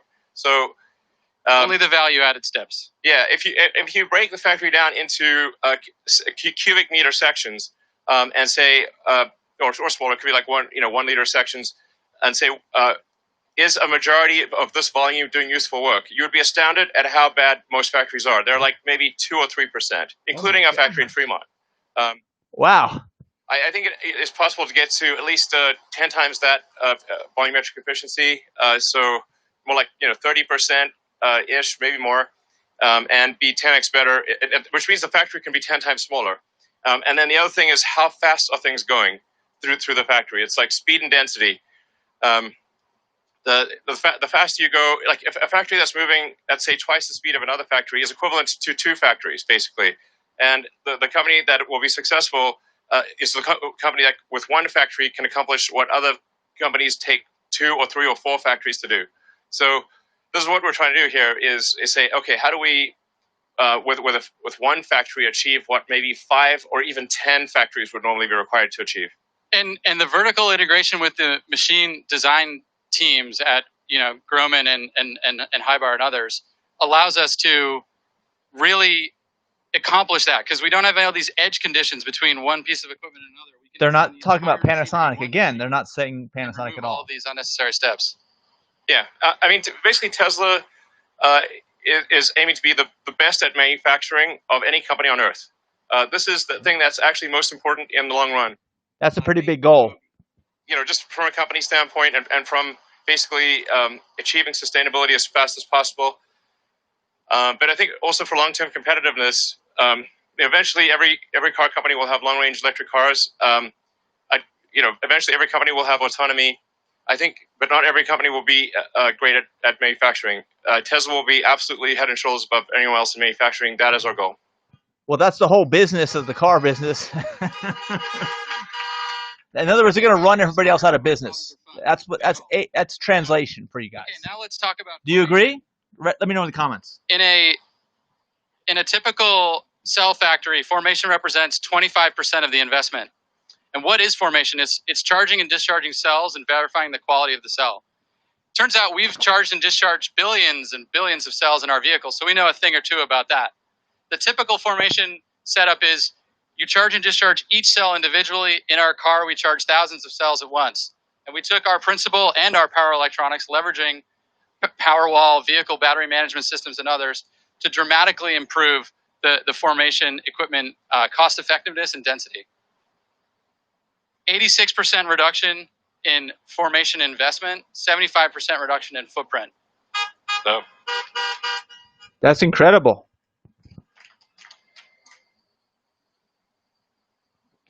You want to take this one? Sure. So essentially, what this translates to, based on what we know today, is about a 75% reduction in the investment per kilowatt hour or gigawatt hour. It's just basically 4 times better than the current state of the art, to the best of our knowledge. It's kind of crazy. Elon Musk is all about cutting costs and slashing costs on everything and making it affordable on every level of all this high-tech stuff he's doing. We're able to, from a volume standpoint, actually get what in a smaller form factor than Giga Nevada, we were able to get many times the cell output. So you can see, like, basically we can get a terawatt hour in less space than it took to make a gigawatt hour. 150 gigawatt hours. So this is pretty profound. It's like I would actually not have thought this was possible several years ago. That we could actually get to terawatt hour scale in less space than what we currently envision for doing 150 gigawatt hours. Yes, simpler accelerates terawatt hour scale, and that's what we need to do to accelerate our mission. And as Elon said, we're going to try to even improve on this as we push towards our goals, which are. Yeah. So this is just for. This is just talking about Tesla internal cell production. As I tweeted out earlier, we will continue to use our cell suppliers, Panasonic and LG and CATL. Continue to use them? What does that mean? And for now, this is 100 gigawatt hours supplemental to what we buy from suppliers. Well, in the short term, what about the long term? That's what I want to know about. Are they phased out? Like reduce our weighted average cost of a cell because. It allows us to make a lot more cars and a lot more stationary storage, and then long term, we're expecting to make on the order of 3,000 gigawatt hours or 3 terawatt hours per year. And will these new cells only go into the big long term storage and not cars? Are they too big for cars, or they have to re-engineer? What we need to hear about that. When you look at the size of that factory on the previous page, it really shows how enabling all of these advancements are in achieving a 3 terawatt hour goal by 2030.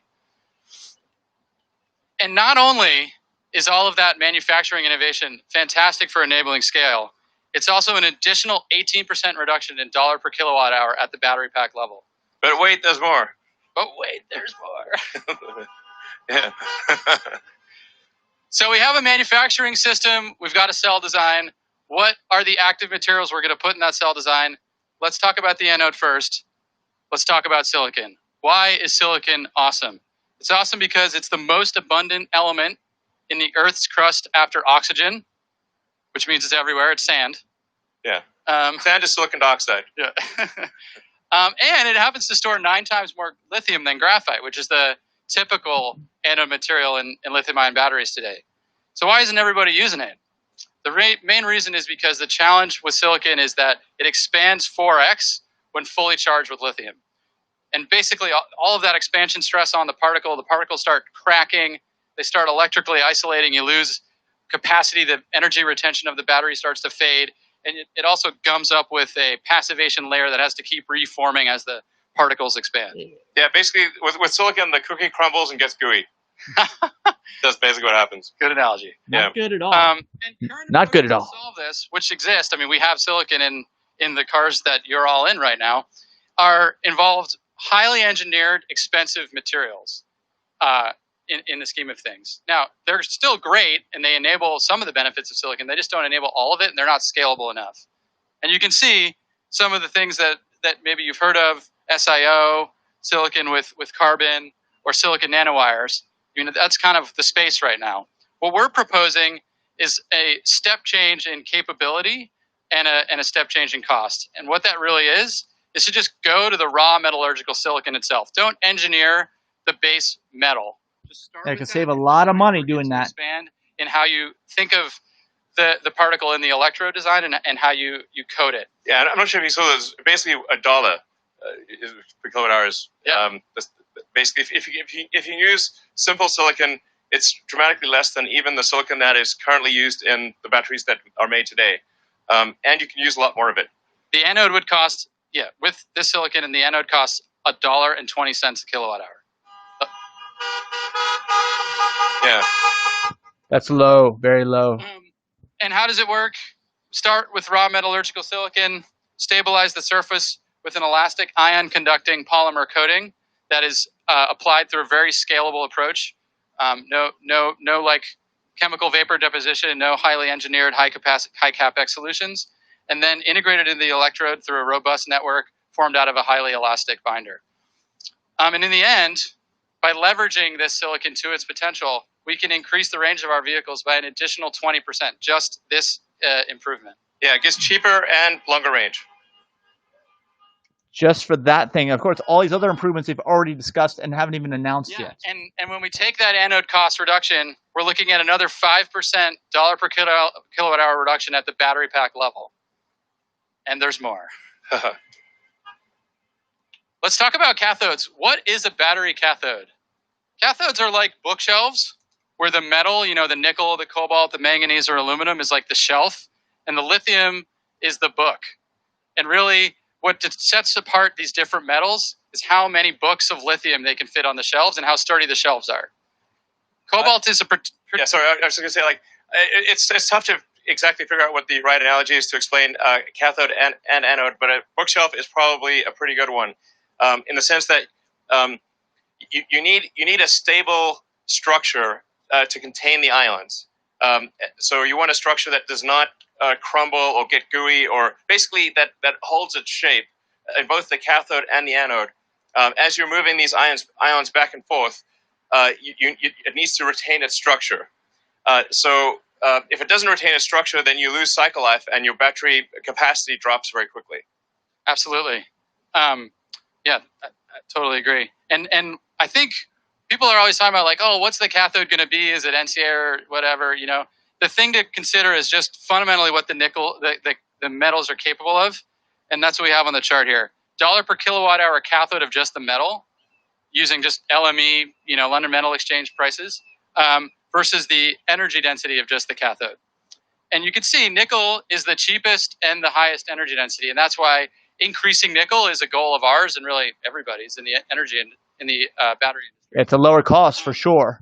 But one of the reasons why cobalt is even used at all is because it is a very stable bookshelf.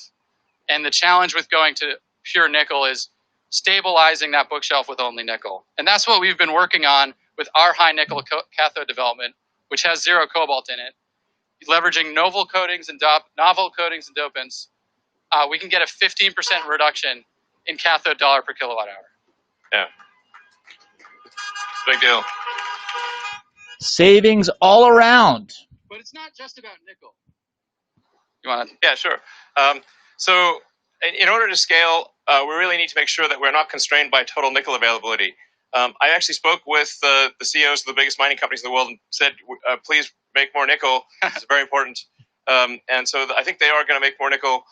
But there's also, I think we need to have a kind of a three-tiered approach to batteries.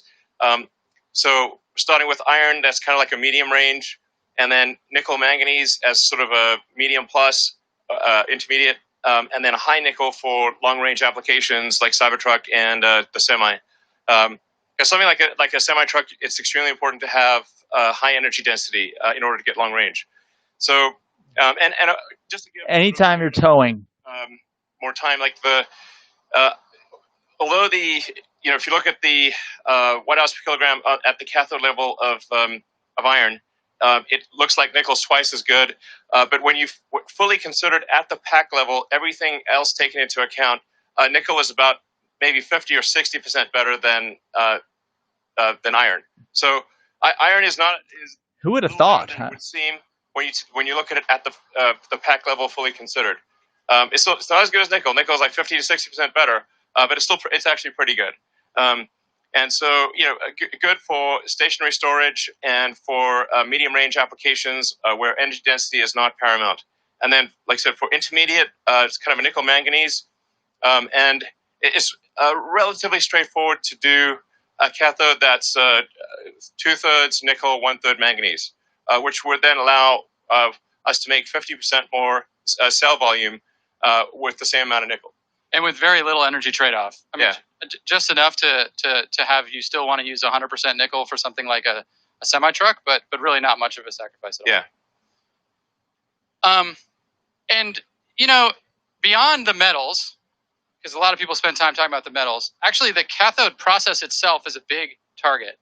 35% of the cathode dollar per kilowatt hour is just in transferring it into its final form. And so we see that as a big target, and we decided to take that on. Here's a view of the traditional cathode process. Effectively, if you start at the left and you have the metal from the mine, the first thing that happens is the metal from the mine is changed into an intermediate thing called a metal sulfate, because that's just happened to be what chemists wanted a long time ago. And then when you're making the cathode, you have to take this intermediate thing called metal sulfate, add chemicals, add a whole bunch of water, a whole bunch of stuff happens in the middle, and at the end, you get that little bit of cathode and a whole bunch of wastewater and byproducts. Yeah, it's insanely complicated. If you look at the total, like if you're just like, it's a small world journey of I am a nickel atom. What happens to me? And it's crazy. Like you're going around the world 3 times. There's like the moral equivalent of like digging the ditch, filling the ditch, and digging the ditch again. It's total madness, basically. And these things just grew up as they're just kind of like legacy things that it's like how it was done before.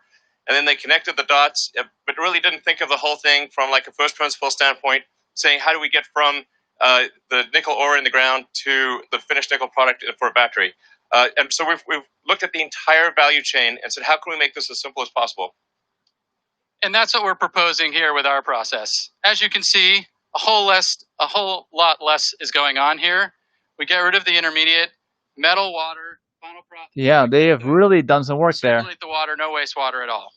And when you summarize all of that, it's a 66% reduction in CapEx investment, a 76% reduction in process cost, and 0 wastewater.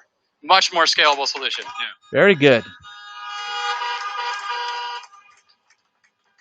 And then when you think about the fact that now we're actually just directly consuming the raw metal nickel powder, it dramatically simplifies the metal refining part of the whole process. So we can eliminate billions in battery-grade nickel intermediate production. It's not needed at all. Yeah. And we can also use that same process we showed on the previous page to directly consume the metal powder coming out of recycled electric vehicle and grid storage batteries. So that's excellent. This enables both simpler mining and simpler recycling. And now that we have this process, obviously we're going to go and start building our own cathode facility in North America and leveraging all of the North American resources that exist for nickel and lithium. And just doing that, just localizing our cathode supply chain and production, we can reduce miles traveled by all the materials that end up in the cathode by 80%, which is huge for cost. Yeah, I mean, to be clear, cathode production would be part of the Tesla cell production plant. So it would just be, basically, raw materials coming from the mine, and from raw materials in the mine, out comes a battery. And on that note, the way the lithium ends up in the cell is through the cathode. So then we should obviously on-site lithium conversion as well, which is what we will do using a new process that we're going to pioneer. That's a sulfate-free process again, skip the intermediate. 33% reduction in lithium cost, 100% electric facility co-located with the cathode plant. Yeah. So it's important to note that there is a massive amount of lithium on Earth. So lithium is not like oil. There's a massive amount of it pretty much everywhere. In fact, there's enough lithium in the United States to convert the entire United States fleet to electric. Like all the cars in the United States, it's like 300 million or something like that. Every vehicle in the United States can be converted to electric using only lithium that is available in the United States. Discovered today. What we already know exists. People really haven't even been looking. Yeah, people haven't been trying because it's just like widely available. So, but it is important to say, like, okay, what is the smartest way to take the ore and extract the lithium and do so in an environmentally friendly way? And we actually discovered again, looking at a sort of first principles physics standpoint, instead of just the way it's always been done, is we found that we can actually use table salt, sodium chloride, to basically extract the lithium from the ore. This is, nobody's done this before. To the best of my knowledge, nobody's done this. And it's a sort of, all the elements are reusable. It's a very sustainable way of obtaining lithium. And we actually we actually got rights to a lithium clay deposit in Nevada. Over 10,000 acres. Yeah, 10,000 acres. They're buying real estate now for mining. The nature of the mining is actually, I think, also very environmentally sensitive, in that we sort of take a chunk of dirt out of the ground, or remove the lithium, and then put the chunk of dirt back where it was. So it will look pretty much the same as before, and it will not look like terrible. Sounds like they're owning the entire supply chain down to the mining. That's crazy. That was brought up in the shareholder meeting about mining. Remember that? You guys were here earlier? Out with the lithium done. Yeah, it's pretty crazy. Yeah. So we're really excited about this, and there really is enough lithium in Nevada alone to electrify the entire U.S. fleet. Yeah, that's true. Actually, just what's in Nevada. That's basically so much damn lithium on Earth. It's crazy. It's one of the most common elements on the planet. And eventually, as we said at the beginning, when we get to this steady state 20 terawatt. That was the thing about hydrogen fuel cells, right? Hydrogen's common. I guess lithium is too. This is pretty groundbreaking. Power plants, pun intended, and battery and industry heating and vehicles to electric. And at that point, we have an awesome resource in those batteries to recycle to make new batteries. So we don't need to do any more mining at that point. And you can see why. Yeah. The difference in the value of the material coming back from the vehicle versus the ground, you'd always go to the vehicle. And we recycle 100% of our vehicle batteries today. And actually, we are starting our pilot full-scale recycling production at Gigafactory Reno next quarter to continue to develop this process as our recycling. I wonder if they knew all this about lithium. That's why they built the Nevada factory. What do you guys think? Let me know in the comments. Recycle the batteries more effectively, especially since we know our batteries, we're making the same battery as the thing we're recycling. So whereas like third-party recyclers have to consider batteries of all kinds. Yeah, and just to think about what this actually means, the recycling resource is always 10 or greater years delayed because batteries last a really long time. But eventually, it is the way that all resources will be made available, and that's why we're investing in this recycling facility in Nevada. Yeah. Long-term, new batteries will come from old batteries once the fleet reaches steady state. Right. Okay. That's amazing. We talked about scaling cathode and recycling. All of the benefits that you just saw are added to this benefit of a 12% reduction in dollars per kilowatt hour at the battery pack level. Almost at our halve the cost goal, but there's one more section. Take it away, Elon. Great. So there's an architecture that we've been wanting to do at Tesla for a long time, and we finally figured it out. And I think it's the way that all electric cars in the future will ultimately be made. It's the right way to do things. So it starts with having a single piece casting. Yeah, large scale casting. They're doing that for Model Y. And in order to do this, we commissioned the largest casting machine that has ever been made, and it's currently working just over the road at our Fremont plant. We have the it's pretty sweet. Currently making the entire rear section of the car as a single piece, high pressure die cast aluminum. And in order to do this, we actually had to develop our own alloy because we wanted a high strength casting alloy that did not require coatings or heat treatment. This is a big deal for castings, especially with a large casting. If you heat treat it afterwards, it tends to deform. It kind of like does this like potatoes. Especially aluminum. So it's very hard to keep a large casting to have its shape. So in order to achieve this, there was no alloy that existed that could do this. So we developed our own alloy, a special alloy of aluminum that has high strength without heat treat and is very castable. So that's a great achievement of our materials team.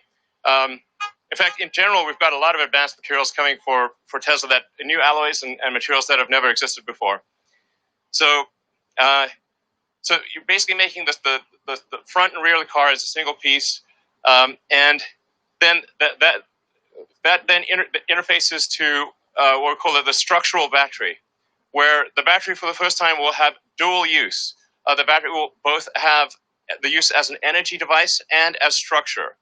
This is absolutely the way things are done. In the early days of aircraft, they would carry the fuel tanks as cargo. So the fuel tanks actually were quite difficult to carry. They were like basically worse than cargo. You had to kind of bolt them down. It was very difficult. And then somebody said, "Hey, what if we just make the wing tanks? What if we just make the fuel tank in wing shape?" So all modern airplanes, the fuel tank, your wing is just a fuel tank in wing shape. This is absolutely the way to do it.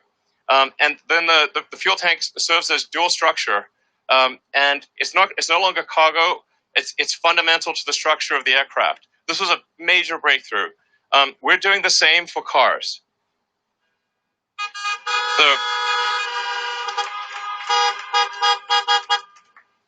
So this is really quite profound. Effectively, the non-cell portion of the battery has negative mass. So we save so much mass in the rest of the vehicle. We save more mass in the rest of the vehicle than the non-cell portion of the battery. So it's like, well, how do you really minimize the mass of a battery? Make it negative. Make the battery non-cell portion of the battery pack negative. There you go, part of the structure. So, it also allows us to pack the cells more densely because we do not have intermediate structure in the battery pack. So instead of having these, like, that can only be done if it's going to last the life of the vehicle. How many charge cycles? We now have a lot more space in the battery because the pack itself is structural. What we do is essentially,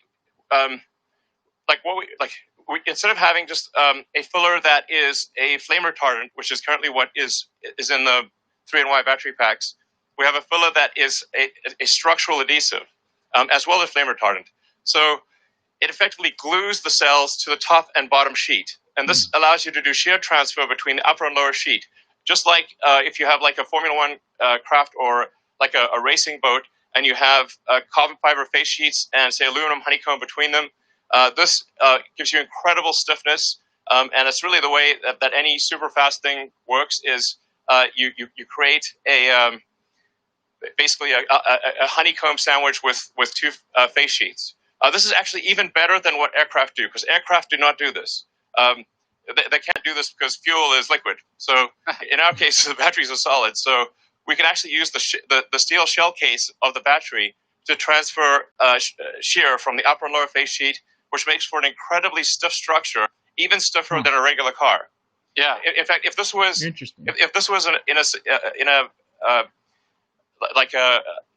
convertible that had no upper structure, it would be stiffer than that convertible would be stiffer than a regular car. So wow. Yeah, I can see what he's saying. It's really major. So it improves the mass efficiency of the battery, and then those castings are also quite important because you want to transfer load into the structural battery pack in a very smooth, continuous way, so you don't put arbitrary point loads into the battery. So you have of course. You want to sort of feather the load out from the front and rear into the structural battery. It also allows us to use to move the cells closer to the center of the car, because we don't have They've already moved it to the center of the car. They've already got 50-50 weight balance. How's this going to be better? Of the structural pack is much better than a non-structural pack, and we actually bring the cells closer to the center, and because they're closer to the center, it reduces the probability of a side impact potentially contacting the cells. Okay, I see. Just not have any cells near the edges. It has to go further in order to reach the cells. It also improves what's called the polar moment of inertia, which is that you think of like when there's it'd be like a mid-engine car, truly. Skater, arms out or arms no in. Engine. Arms in, you rotate faster. So if you can bring things closer to the center, you reduce the polar moment of inertia, and that means the car maneuvers better. It just feels better. You don't know why, but it just feels more agile. So it's really cool. This is really major. like I said, so 10% mass reduction in the body of the car, 14% range increase, 370 fewer parts. So, I mean, I really think that long term, any cars that do not take this architecture will not be competitive. And it's not just at the product level a better product, but in the factory, it's a massive simplification. You saw the part removal. It's casting machines. It's the structural battery pack. So we're looking at over 50% reduction in investment per gigawatt hour, 35% reduction in floor space, and we'll continue to improve that as we make the vehicle factory of the future. Yeah, so this is pretty impressive. Major improvements on all fronts, from the cell all the way to the vehicle. And in addition to the improvements we just said on enabling additional range and improving the structural performance of the vehicle, it is worth another 7% dollar per kilowatt hour reduction at the battery pack level, bringing our total reductions now to 56% dollars per kilowatt hour. Yeah. Wow, yeah, that's a huge leap. Everybody's being left in the dust right now. I wonder what the stock's doing. Anybody see what the stock is doing after hours? We're not just talking about cost or range. Let me know in the comments if you see it. Facets. So range increase, we're unlocking up to 54% increase in range for our vehicles and energy density for our energy products. 56% reduction in dollars per kilowatt hour at the battery pack level, and a 69% reduction in investment per gigawatt hour, which is the true enabler when we talk back about how do we achieve this scale problem here. Yeah. So I think it's pretty nice that investment per gigawatt hour reduction is 69%. I mean, who would have thought? Yeah, just happened to happen out that way. Yeah, I started this video at 4:20 this afternoon, by the way, also. I mean, 0.420%, of course. There you go. Yeah, so what this enables us to do is achieve a new trajectory in the reduction of cell cost. And now, to be clear, it will take us probably a year to 18 months to start realizing these advantages, and probably to fully realize the advantages, probably it's about 3 years or thereabouts. So, it's not like if we could do this instantly, we would. But it's really, I think what this bodes for, it just really bodes well for the future, and means that the long-term scaling of Tesla and the sustainable energy products that we make will be massively increased. So, what tends to happen as companies get bigger is things tend to slow down. Hard to steer a big ship, right? That's awesome. They have to speed up if we're going to accelerate the transition to sustainable energy. Yeah, I mean, long term, we want to try to replace about at least 1% of the total vehicle fleet on Earth, which is about 2 billion vehicles. So long term, we want to try to make about 20 million vehicles a year.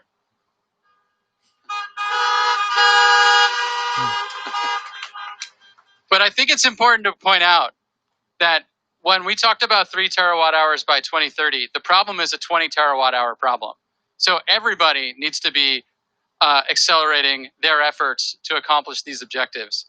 Doesn't matter where you are in the value chain, there is a ton to do. You need to rethink from first principles how you do it so that you can scale to meet all of our objectives.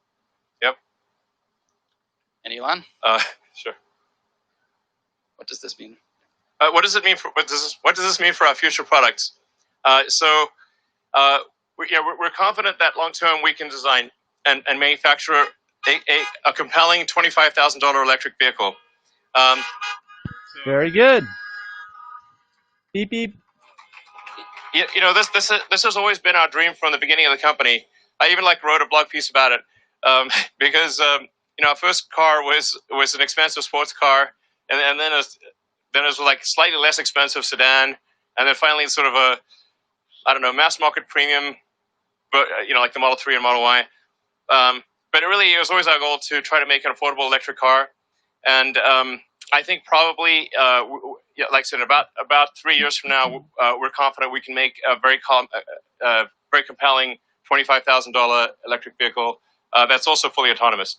And when you think about the $25,000 price point, you have to consider how much less expensive it is to own electric vehicle. Yeah. So actually, it becomes even more affordable. Less expensive and less to almost zero maintenance as well. So we have and extreme performance and range, and we should probably talk about the Model S Plaid.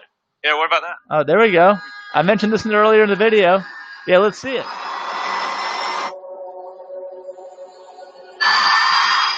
Under 2 seconds, 0 to 60.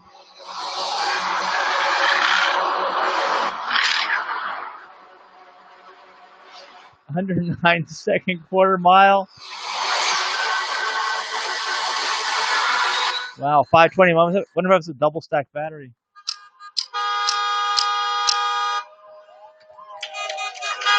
That's pretty impressive. So, we took the latest Plaid out to Laguna Seca on Sunday. It got a minute 30, and we think probably there's another 3 seconds or more to take off that time. So we're confident the Model S Plaid will achieve the best track time of any production vehicle ever, of any kind, two-door or otherwise.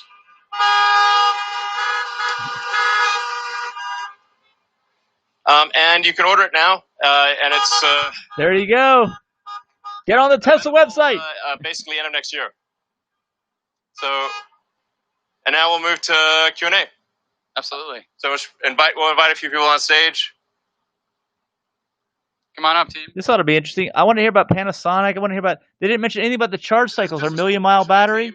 I'm a little disappointed at that. What do you guys think? Let me know in the comments. Order the team, and when we do Q&A, we can give various people different questions to answer.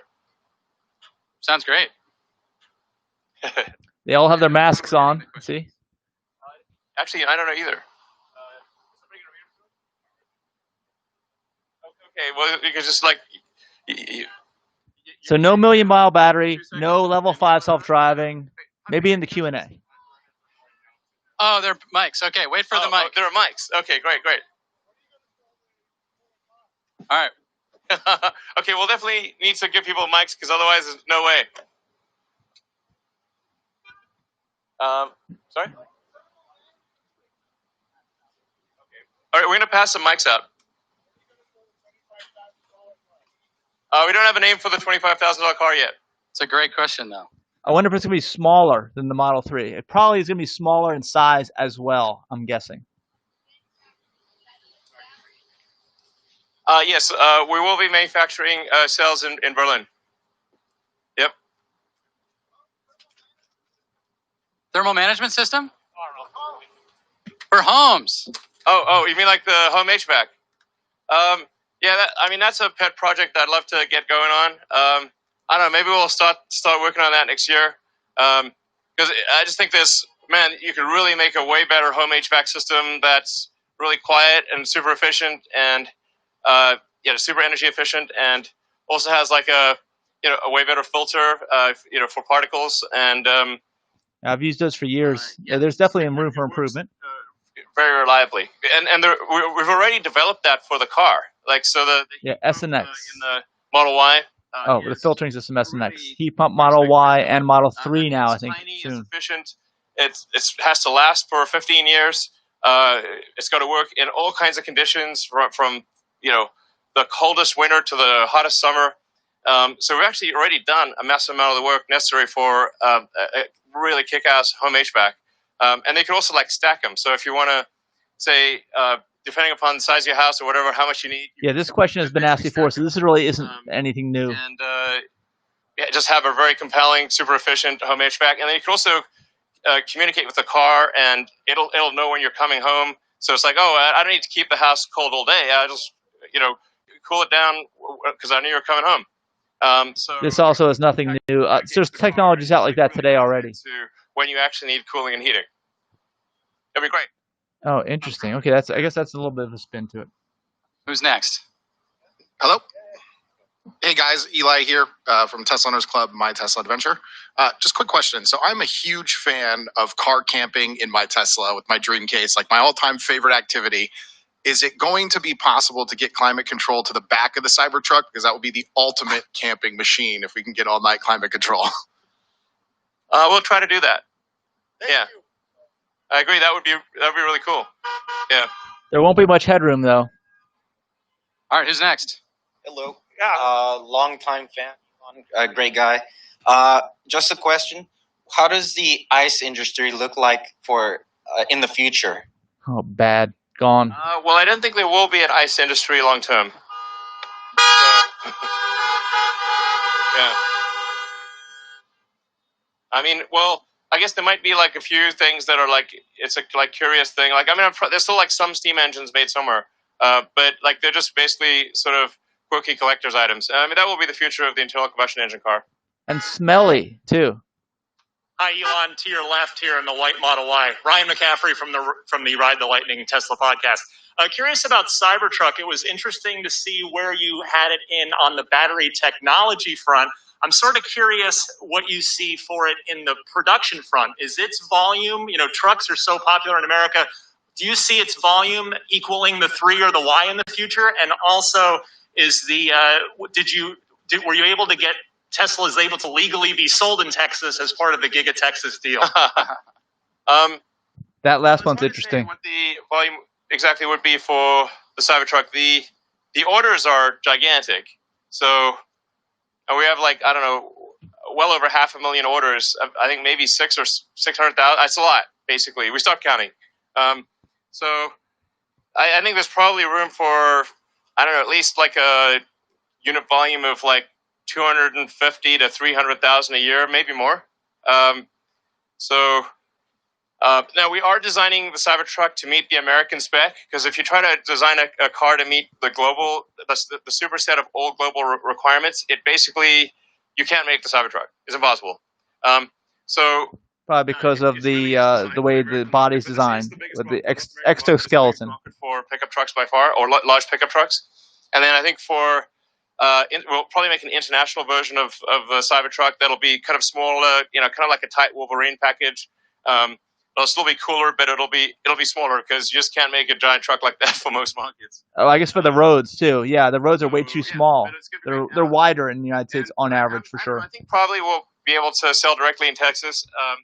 We do pretty well right now, but it is a bit weird not being able to actually conclude a transaction in Texas. But it's got to be like, a click on a server based in California. But weirdly, we can do leasing in Texas, but not selling. But hopefully that'll get cleared up in the future. Elon, great job with everything that you're doing. Throsgerber. By the way, it's the unions and stuff and dealers trying to keep them out. What I'm most curious about, these innovations are incredible, but on my drive up here, fully on autopilot for 400 miles, the entire state is brown. And this is ultimately about climate. Has there been some analysis done if all these things are achieved? What will its direct impact be on climate? Well, I mean, I think it will have a very significant impact, because it will stop the CO2 ppm from growing as it is every year.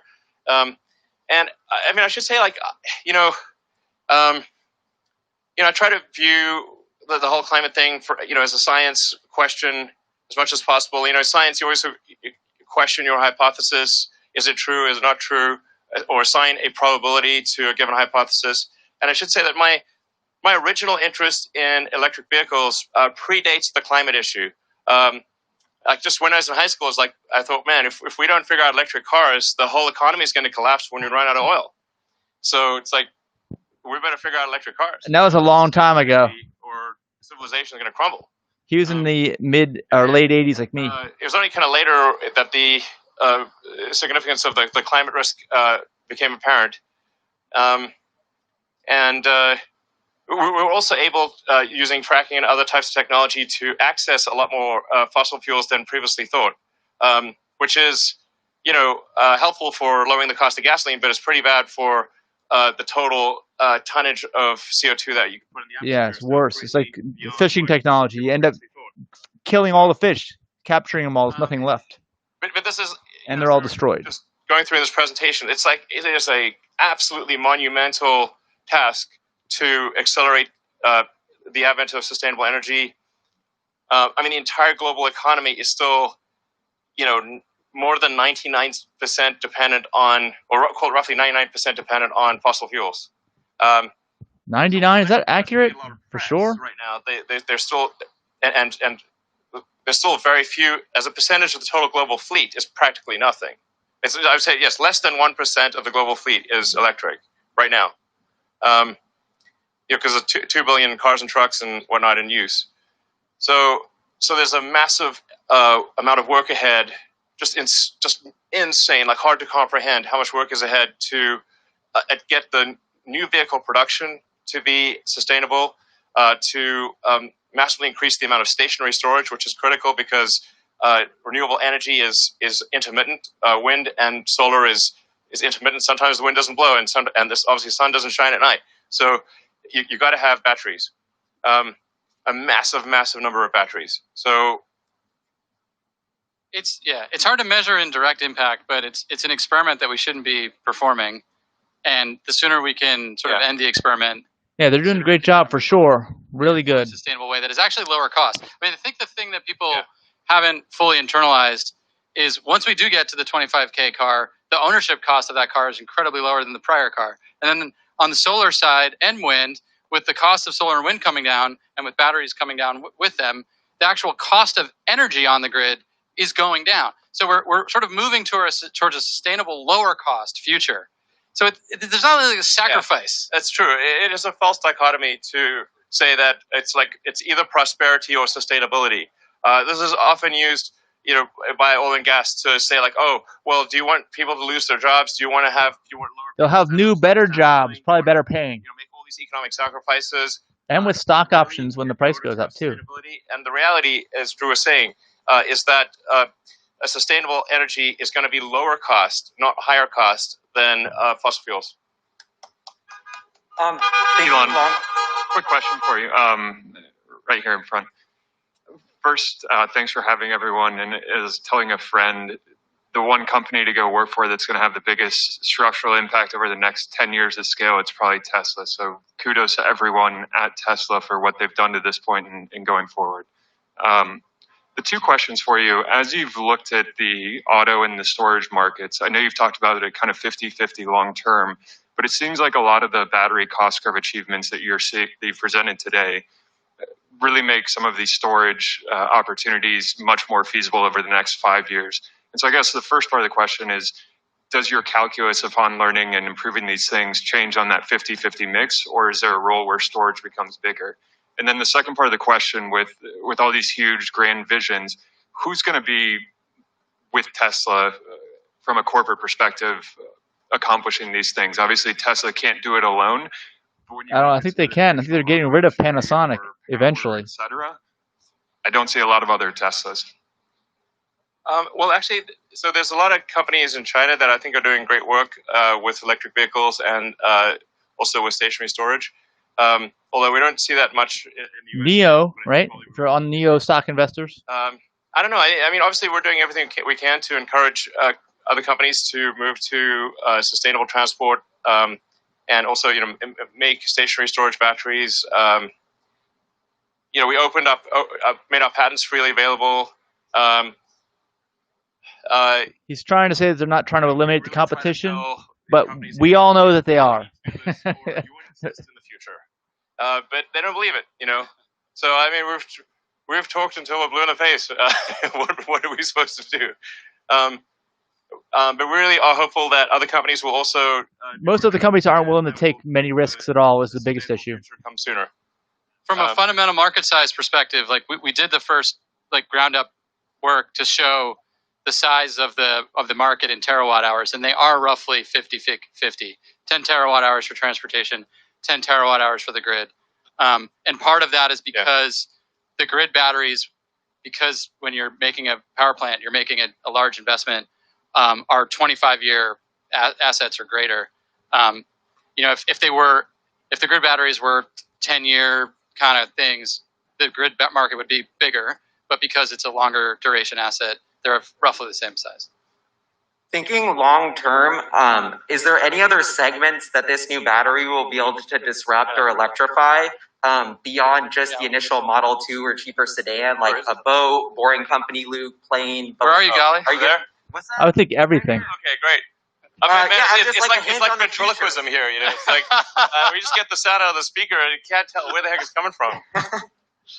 Yeah, any hints, or is the Model 2 such a big deal because it decreases the cost of transportation that is really the disruption? Or should we get hyped that this new cost curve opens up different vehicle categories like a high passenger density bus, boring loop, boat, plane? Well, I mean, there are batteries in limited production right now that do exceed 400 watt-hours per kilogram, which I think is about the number you need for decent range, medium range aircraft. I think they did say they'll be flying electric planes in the near future. To approach the 400 watt-hours per kilogram range as well. Yeah,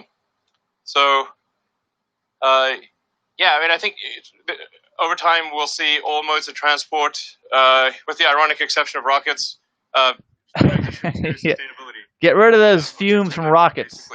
On the rocket front, what we're planning to do is like about 80% of Starship is liquid oxygen, and we're actually already running a power line to be able to use wind power to create liquid oxygen. So we're making some decent progress on sustainability on the rocket front, but there's just no way to have an electric rocket, and it's important for the future of life and consciousness. You should never say never, right? So got to keep doing that. Hi, Elon. Hello. Josh Phillips here, retail investor. I have a question in regards to the lithium and nickel industries and the likely price spikes and shortages of high-grade materials. What's going on in the stock market after hours right now? Likely to see if they don't act fast to address future supply. Tesla have clearly made the right moves that are necessary, but there's a real worry that the potential supply issues and price spikes will create a drag on the rest of the EV industry. And then Potentially, yeah, and Tesla has all the supply. That's another interesting move. What advice would you give to the EV and mining industries to quickly solve this looming hurdles? Because for a sustainable energy, it's too late for them already based on what Elon has said, if you believe what he says. Yeah, indeed. The spice must flow. The new spice. I don't know. I think there's nothing they can do. I'm not sure. I guess what we can try to basically overdo it in cell production and perhaps supply cells to others. They'll own the entire market is what's going to happen. We do see the fundamental constraint as total cell production. That's why we're putting so much effort into making cells and kind of trying to reinvent every aspect of cell production, from mining the ore to a complete battery pack. AKA own the entire production line, everything, the entire supply chain. We, for the hell of it, it's because it's the fundamental constraint. It's the thing that is the limiting factor for rapid growth.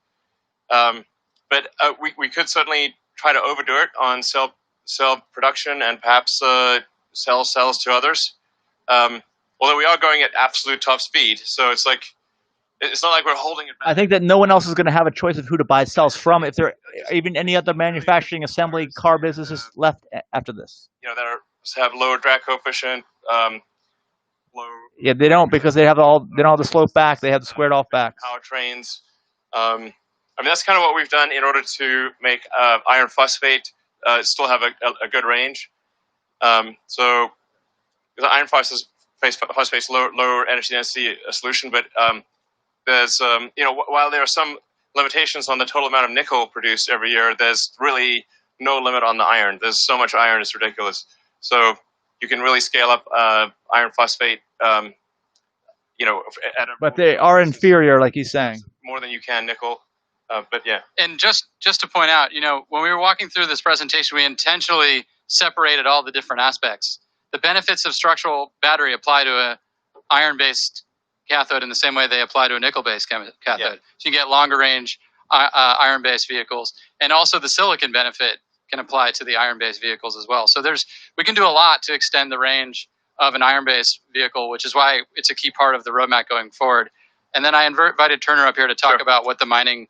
Except for towing vehicles, they're going to need the higher energy density with the nickel. Diversification on the cathode side is obviously massive, and EVs are all about efficiency. And so for the EV industry, for the vehicle industry, we need to see powertrain efficiency really increase at all other companies matching Tesla powertrain efficiency.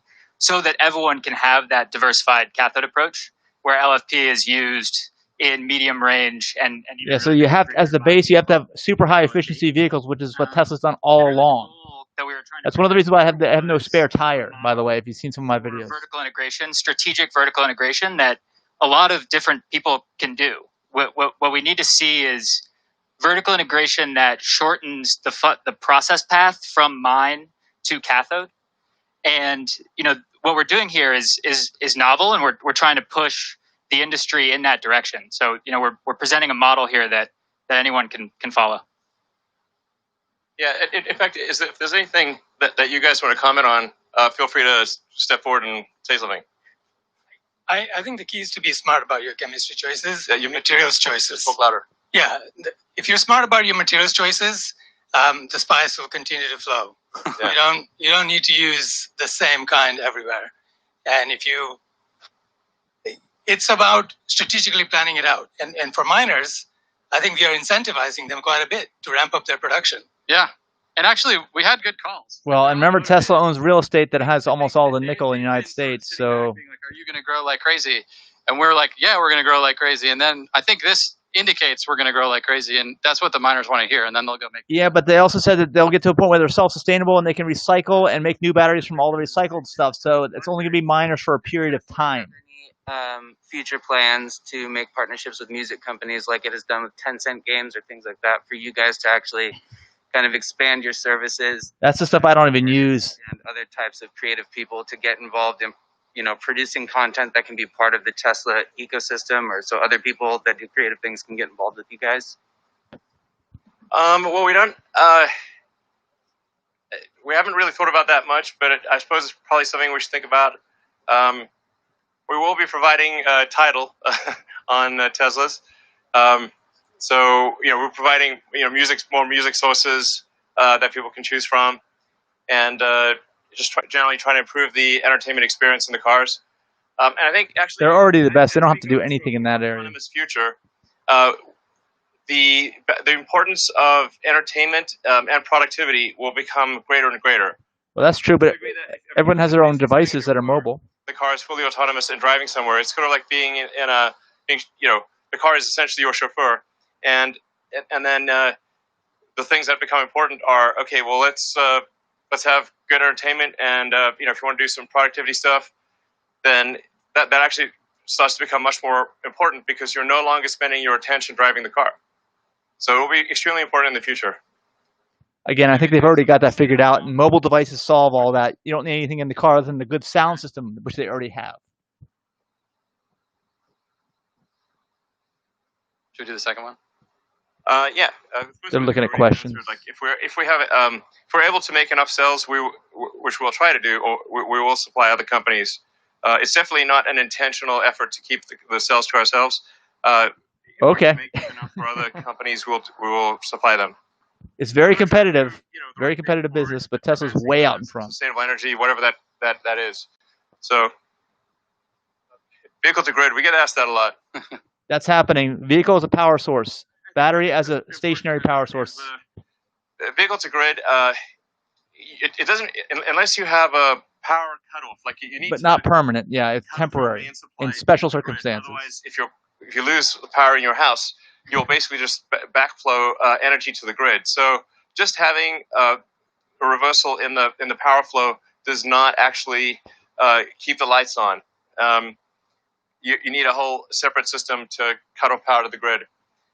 And I think there's also the case that people really want the freedom to be able to drive and to charge at their house. And it's obviously very problematic if it'll be one or the other. You get to morning and your car, instead of being charged, it discharged into the house, and then you're sort of, okay, now I can either drive or use the battery to power my house.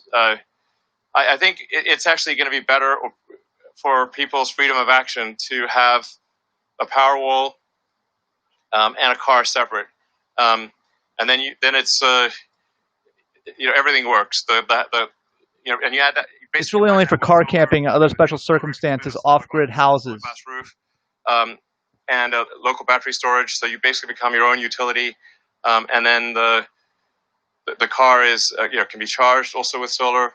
I think that's like the stuff that works. That said, like we can certainly do vehicle to grid. I think we can basically enable that with software in Europe or something, right? Yeah.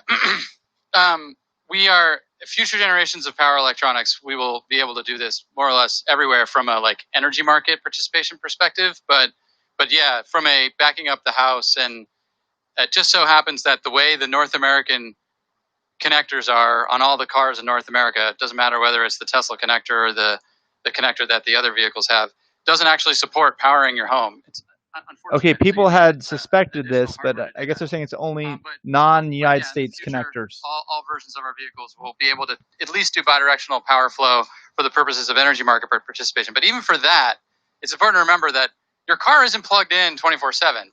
So It's drains and it's gone. Resource for the grid. I would agree with that. I absolutely agree with that. Stationary battery pack. Yeah, honestly, a vehicle to grid sounds good, but I think actually has a much lower utility than people think. It works for powering tools on the job site, stuff like that. That's really cool. Special uses, special circumstances. We had vehicle to grid capabilities. Nobody used it. They also had much smaller battery packs, and charging was much harder to do on those battery packs. So keep that in mind. How do we find the engineers to do everything we're saying? How do we find the engineers to do all these things? I guess we recruit a lot of engineers from all parts of the world. I think Tesla has a good reputation for doing exciting engineering, and that tends to attract a lot of the top engineers in the world because they know that their efforts at Tesla will really serve the greater good. And we're super hardcore about engineering. Tesla is like first and foremost an engineering company. It's like hardcore engineering is what we do. Like the sheer agree with that, obviously. Tesla is insane. And if you look at, say, there's various surveys done of engineering schools, where do you want to go? Like, what's your top choices? And actually, the top two choices. They're all Tesla, right? Last few years have been Tesla and SpaceX. So there you go. Sometimes it's Tesla first, sometimes SpaceX first, but those are the two top ones. Yeah, I mean, if you are motivated to solve some of these problems, which are the hardest problems in the world to solve, that really fundamentally enable the future we all need, please reach out. Yeah, and help us work on these problems. Absolutely, and like you said, the battle is far from over. Less than 1% of the global automotive fleet has been converted to electric, and even maybe less than 0.1% of stationary storage has been done. So stationary storage has barely begun. Converting the global vehicle fleet to electric has barely begun. So there's still a massive amount of engineering work to be done at Tesla and other companies to accelerate this transition to sustainability. Hey, can you guys hear me? Yeah. This is Jordan from Mark Asset Management. So you've talked about the importance of the factory, and you've mentioned the ground-up design process and a lot of the new things that you're going to be doing or started to do in Shanghai, Berlin, and Austin. Can you just maybe help us understand and quantify like how financially meaningful all of those improvements will be? And then given what you're trying to accomplish as a company, is it fair to assume that the vast majority of improvement will be given back to the customer in the form of lower prices?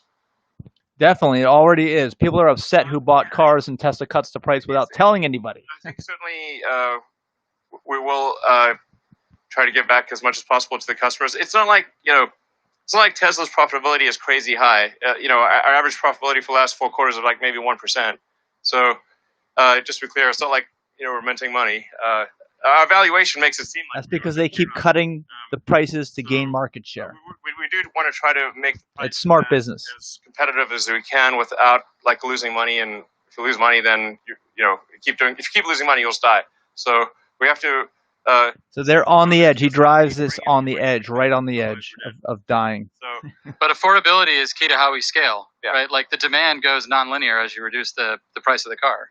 Yeah, it's important to sort of separate the difference between affordability and value for money, or desirability of the product. So, for a lot of people, they want to buy a Tesla. They simply don't have enough money. We could make the car infinitely desirable, but if somebody does not have enough money, they can't buy it.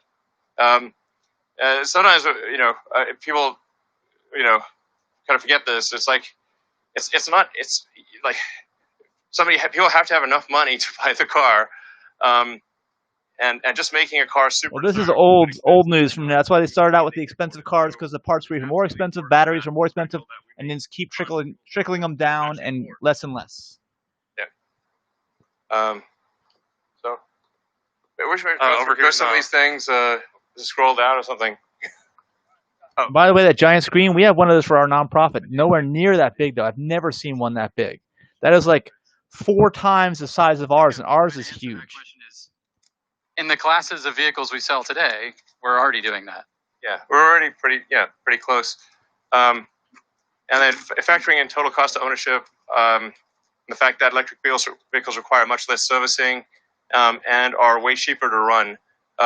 When you look at total cost of ownership, and you can obviously lease a car. So if you just lease a car or get a loan for a car, you've got your sort of monthly payment, and then your cost for either gasoline or electricity, and your cost of servicing. And the fully considered cost of an electric car is much less than a gasoline car of the same nominal purchase price. We've known that for a long time. I mean, that said, and maybe on the order of 3 years, when we can do a lower cost, like a $25,000 car, I think that will be basically on par, maybe slightly better than a comparable gasoline car. So I think maybe it's on the order of 3 years ish.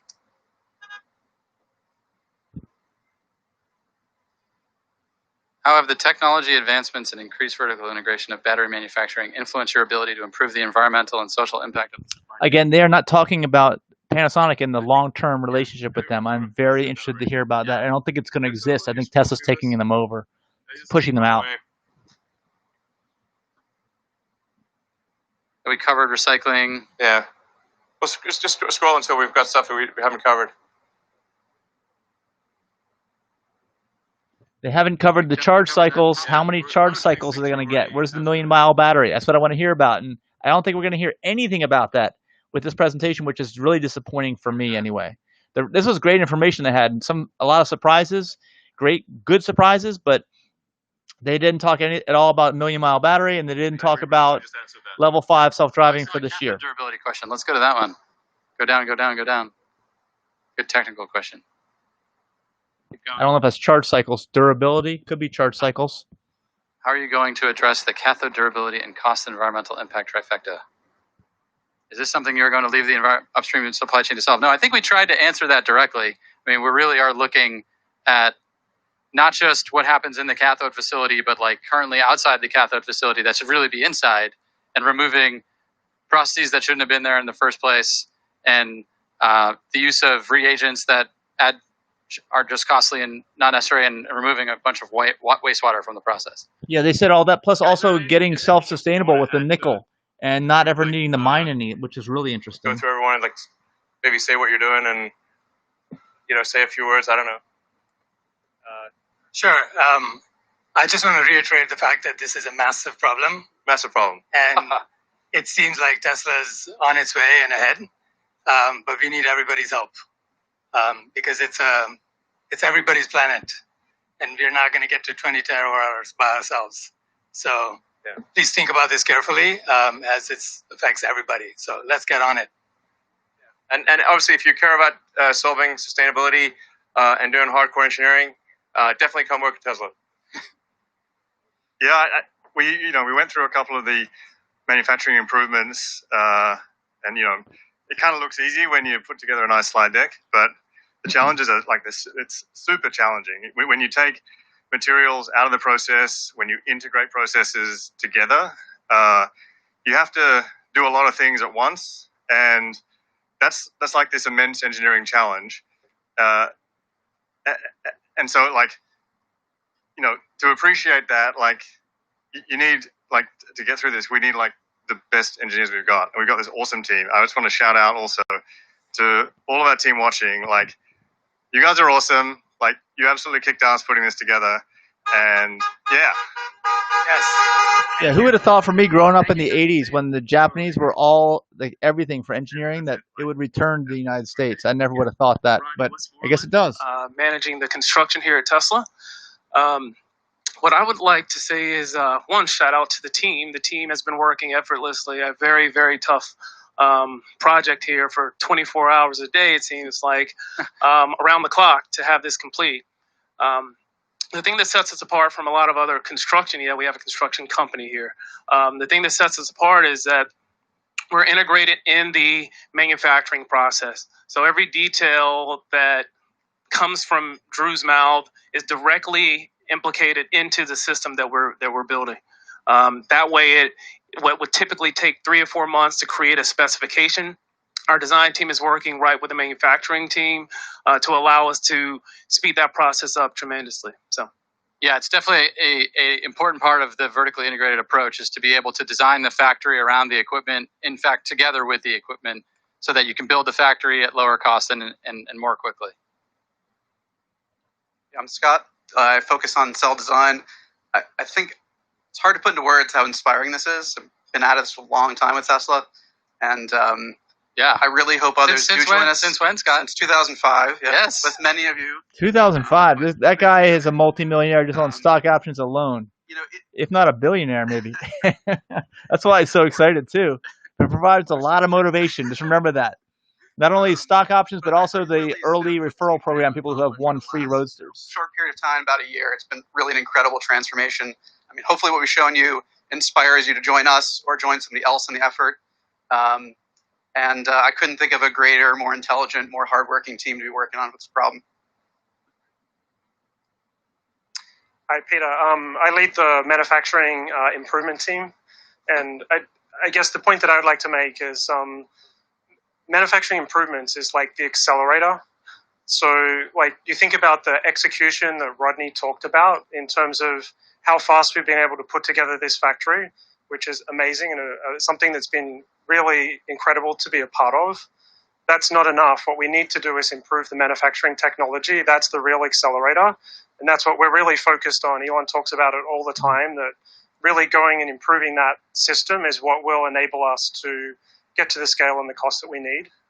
And then the other point that I would make is on the recruiting side, like it doesn't matter if you know about batteries. If you come from any industry, you can do something fantastic in the work that we're doing. We talk to people from industries that you wouldn't imagine. Like I talked to a guy who makes golf balls, and he has stuff which is really impactful for what we're doing. So, if you're in any industry and you want to be, impactful here, like. Yeah, golf balls will impact stuff and destroy it. Especially car windshields. I've been working in lithium and cathode materials for almost 23 years now, and this is the most growth I've seen in a company. I've been here a little over a year and a half. Oh my gosh! We're hiring amazing people. Yeah, just last year, 10-fold increase in the stock price in the last year. That most of the industry is struggling to achieve. Yeah, a lot of legacy companies are going to be going bankrupt for sure. Really advancing the materials manufacturing for cathodes and for lithium beyond what has been accomplished in the previous 20 years. It's exciting. Yeah, my name's Turner. Work closely with the team. I've worked a lot with everyone here, and on the cathode and upstream materials side, it's really important that everyone understand that this growth is coming. This growth is real. We are going to make all of these batteries, and everyone needs to grow with us. The entire supply chain needs to grow with us. And if you have an idea that simplifies anything in the supply chain, come talk to us, come work with us, and let's do it. Any existing specification is wrong. Any existing manufacturing method is wrong. Process equipment, it's wrong. It's just a question of how wrong. Yes. Quote Exactly. Elon Musk. Yes, exactly. We're wrong. Just a question of how wrong.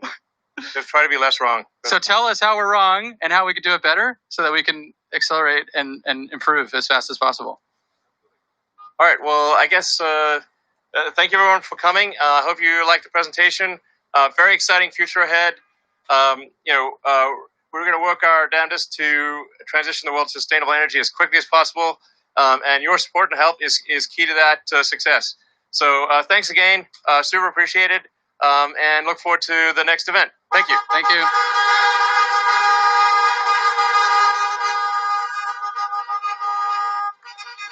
All right, that's the end of this. Let me summarize. You know, we didn't get all the good information I was hoping for anyway. I mean, I was hoping for million-mile battery.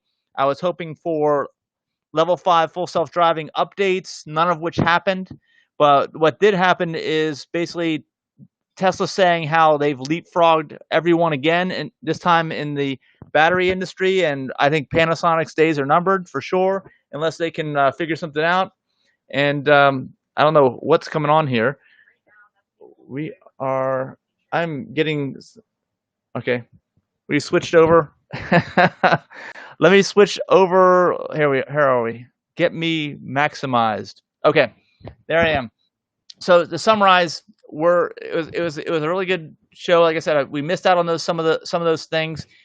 But before you guys go, make sure you're in our group so we can further the discussion. This entire live stream with my commentary is pinned to the top of most of our groups and our pages.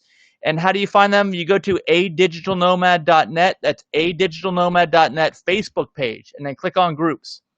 So adigitalnomad.net Facebook page. Click on groups. You'll find like Model X Worldwide, Model S Worldwide, Model 3 Worldwide, Model Y Worldwide, and there's a Cybertruck Worldwide. There's a TSLA Investors Group. All of them are linked. If you go to aplantbaseddiet.org, I'm sorry, that's a nonprofit.